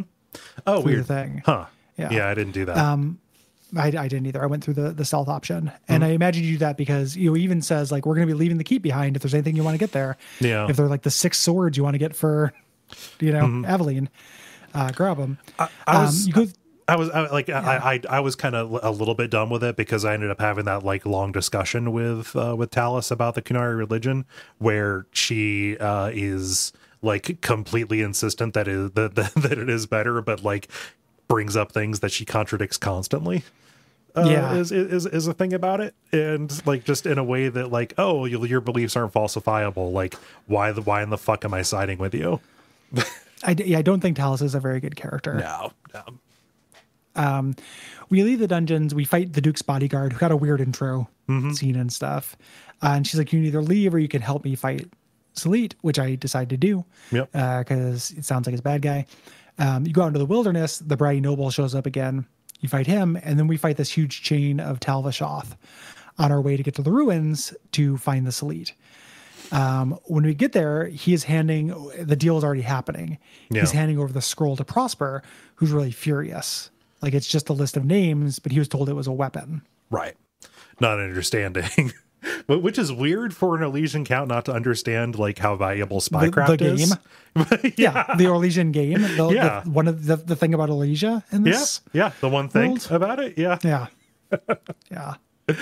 I didn't call attention to it, but like in the party, you can meet Liliana. Now that you mentioned the Elysian game, Liliana and Talus have a past, but Liliana doesn't reveal what she knows about Talus. Figuring it'd be more fun for us to learn.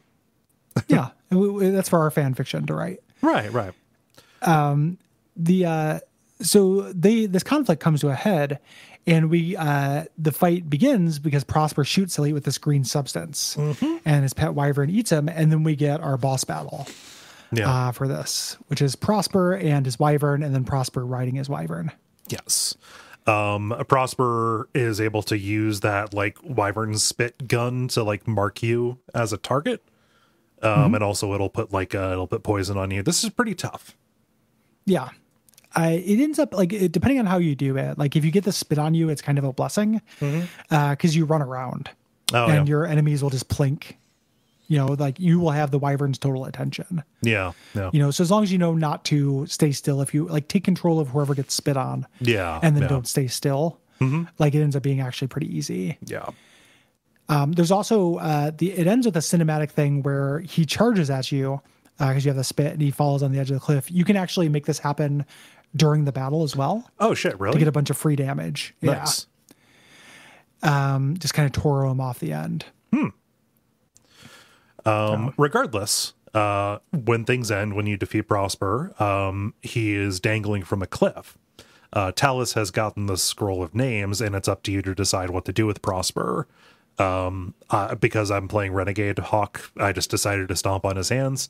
He's like, hey, he tried to kill me, and also he's a noble, so fuck him. Yeah, he's a bad guy. Yeah, and had him fall. And then he falls and dies. Talus says, sorry to deceived you. Here's the gem I was going to use as to play the part of the Heart of the Many. Right. Here's your reward. The DLC ends back at the interrogation. Cassandra asking about Hawk, and how he should be held responsible for the murder of the Duke. But then it would be revealed that the Orlais is conspiring with the Qunari. Yes. And that would be too much of a scandal. So things need to stand as they are. And that's the content in Dragon Age 2. Yeah. I do not like Mark of the Assassin very much. No. I think Talus is lame. And I think having watched the introduction, the redemption thing made me think she was more lame. Yeah. More inconsistent and kind of less of a point to her. Legacy, I think, is a little bit better, but I still didn't love it, partly because I was just kind of over Dragon Age 2. It is better encounters, but also I was like a little bit done. Yeah, I did Legacy first, so I think that maybe having not gone through Mark of the Assassin and having like more wind taken out of my sails by that point probably led to me enjoying Legacy a little bit more. Yeah. And that as you mentioned, that's Dragon Age 2. Final thoughts. Something that happens a lot on WAF for me is we will do a game and it is my chance to put it to bed. Yes. And that feels really good. Like, it's like, okay, like, now I am done. Yeah. Like I probably don't have another playthrough of this game in me. Yeah. Done. And that feels good. It feels good to be done. I did enjoy it. I talked a lot in the first episode about how it was like right game at the right time. More than anything, like I was just like, oh, I want to just let waves and waves of reinforcements wash over me while I go to quest marker and watch numbers go up. I think that if I were in a different mode or a different mood, like I might have liked this a little bit less. Yeah. Well, and also the right game at the right time might not be that for the entire 40 hours of its run too. That's the thing too. Yeah. Like, I mean, like my play clock for this was like 55 hours with the DLCs. And I definitely lost steam around Act 3 before the DLCs. Yeah. And then Act 3 just has that big parade of stupid shit. Like, glad we did it. I do like this game. I had fun, but I'm okay saying goodbye. And also like I'm happy that if all we talk about in Dragon Age is this, I think this is the interesting one to talk about. I don't think that, I would really love to talk about Awakening, and I think that, to do that you need to talk about the main body of Dragon Age Origins. So like that, that is not cut off. And like I'm in this weird spot where like I kind of want to like you spend a little bit more time in this world. Like I want to like look at more details and stuff about it, but like that's not manifesting as wanting to play another game. That's like manifesting as like poking around on wikis and on TV tropes and stuff like that. But like something that has been called into relief, working this into plugs for, what's coming up next or whatever, is that like, I don't know, going back into the Forgotten Realms immediately after being here does bring into relief some things that are really true about both settings. Well, it had the opposite effect for me. Like playing this did not make me more curious about Dragon Age. It made it like put into relief a lot of things I don't like about this world. Yeah. Like it is too simple. The conflicts on offer are not complex or interesting enough. I definitely agree. To, and it was just kind of like, yeah, fuck this. It made me like Origins and Inquisition less. Yeah. Just kind of taking this closer look at how they do the world. I know those are different games that deal with those conflicts in a different way, but like Origins does the same thing where you just go to 4 different hubs and deal with the 4 of the 6 different aspects of the world. Right. You know, it's kind of lame. Like the Forgotten Realms is cooler and better. Yeah. Like I basically have discovered that I have an infinite appetite for Forgotten Realms. Like just so I guess I can make my point a little bit more clearly. Like whenever I do anything in Forgotten Realms, I immediately want to jump into it and go and read the books and like go and like fire up source books and stuff like that and like read basically just like go and engage with the actual text. Whereas like Dragon Age, I feel pretty comfortable just kind of like poking around the aggregated kind of like just secondary content that brings everything into like a list form, so I can see the choices that they made that are different than Forgotten Realms, which this is very clearly based on, in addition to some other things. And like I don't have the appetite or patience for this in a way that I do for Forgotten Realms Forgotten Realms. And that may just be like nostalgia, because Forgotten Realms is such a formative setting, but I also think that there's just so much variety and cool stuff to Faerun that is not here. Yeah. It's a richer setting. Yeah. I am not opposed to doing Dragon Age Origins or Awakening at some point down the road, but I think BioWare is tough on me. Yeah. Because like 2 years ago we did Baldur's Gate 2, or 3 years ago or whatever. God. we did that a while ago, and it's like it's such a fucking good game. And like this is just not that. Right. And it was so hyped as such. There's also the other thing that doing this made me think was like wanting to get another WRPG onto the schedule, because I'm thinking about next year, and it's like there's like 6 things I want to do. Like there's all these like big franchises we haven't touched. Yeah. There's like we got that Fallout 4 episode coming at some point. I really want to do Divinity Original Sin 2. Yeah. There's like a bunch of classics and stuff. And it's just like, man, like imagining not getting to Fallout 4 until like 2025 or something. They're just like, there are big games that are, even they're just basically not even really role-playing games, like Oblivion or what have you, that like putting them off as once a year is rough stuff. Yeah. So it feels a little bit like we blew our load. Well, I mean, it's just it's tough. It's tough when the games are so big that you can only carve out a certain number of them in a year. Because like I don't know, I'd love to talk about Tides of Numenera. Like that'd be cool. Yeah, that'd be great. That's like a really interesting game. Yeah, that's not fully a success, but that'd be a really cool episode and stuff. So. There's no governing body. There's nothing to stop us from doing that other than not wanting to spend too much time on one game. Yeah. But we'll see if we end up feeling like that. Nothing is written. Well, I mean, except for the next couple of months of the schedule on the show, but Yeah. Like there are things that are, but it's not specifically written. Right. So, thank you, Mitch. Thank you for patronizing this episode. We really appreciate you. If you want to patronize an episode, or get episodes a week early, or get bonus shows such as Adaptation Decay, which we mentioned a few times in this episode. Yep. Head on over to patreon.com/Duckfeed.tv. Yeah. Join us. At $5 a month, you will get access to the full version of each of our premium episodes. Usually on the public feed, everybody gets everybody will get the kind of generalities. And the whole show is for people who, are members of the Patreon there. So that's how you'll get to hear all of the discussion about Baldur's Gate Dark Alliance, which is the premium episode for this month. Yeah. It would be great if you did that. Yeah. You can also leave us a ratings reviews on Apple Podcast. You can tell your friends about the show on early release, and I think regular release when this comes out. You'll be able to listen to Duckstream, definitely on early release. Definitely. It's both of them. So Duckstream is happening from December the 18th to the 20th. That is a 48-hour stream. Our 7th annual stream to benefit the Transactive Gender Project that provides resources and education to trans youth and their families in the Portland, Oregon area. Yeah, or all over. All over. Okay, you know, cool. specifically in Portland, but they do have help and do trainings and stuff. Yeah. Elsewise, they're great. And it is going to be a really, really fun time. It always is. We're doing this one a little bit differently than past years. As opposed to doing 24 hours each, we're doing 2 sets of 12, so we don't die. West Coast is doing the night shift. Midwest and Cole and friends are doing the day shift. And we got a bunch of cool, fun stuff planned. Yeah.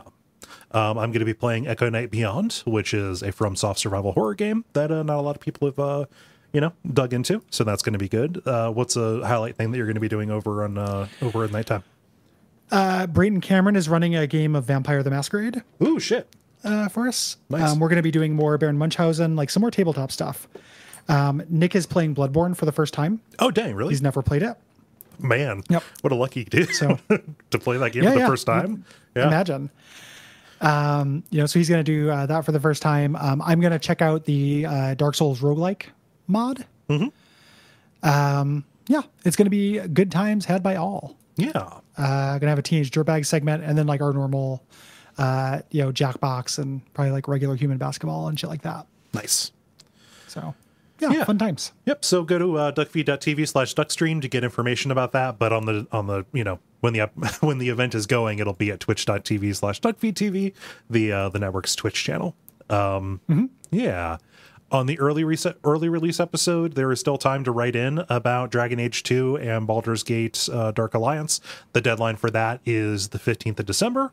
Go to duckfeed.tv/contact by December 15th. Or if you have thoughts about January's games, which are Return of the Obra Dinn, Enter the Gungeon, or Grand Theft Auto Vice City, the deadline there is January the 15th. Again, at duckfeed.tv/contact.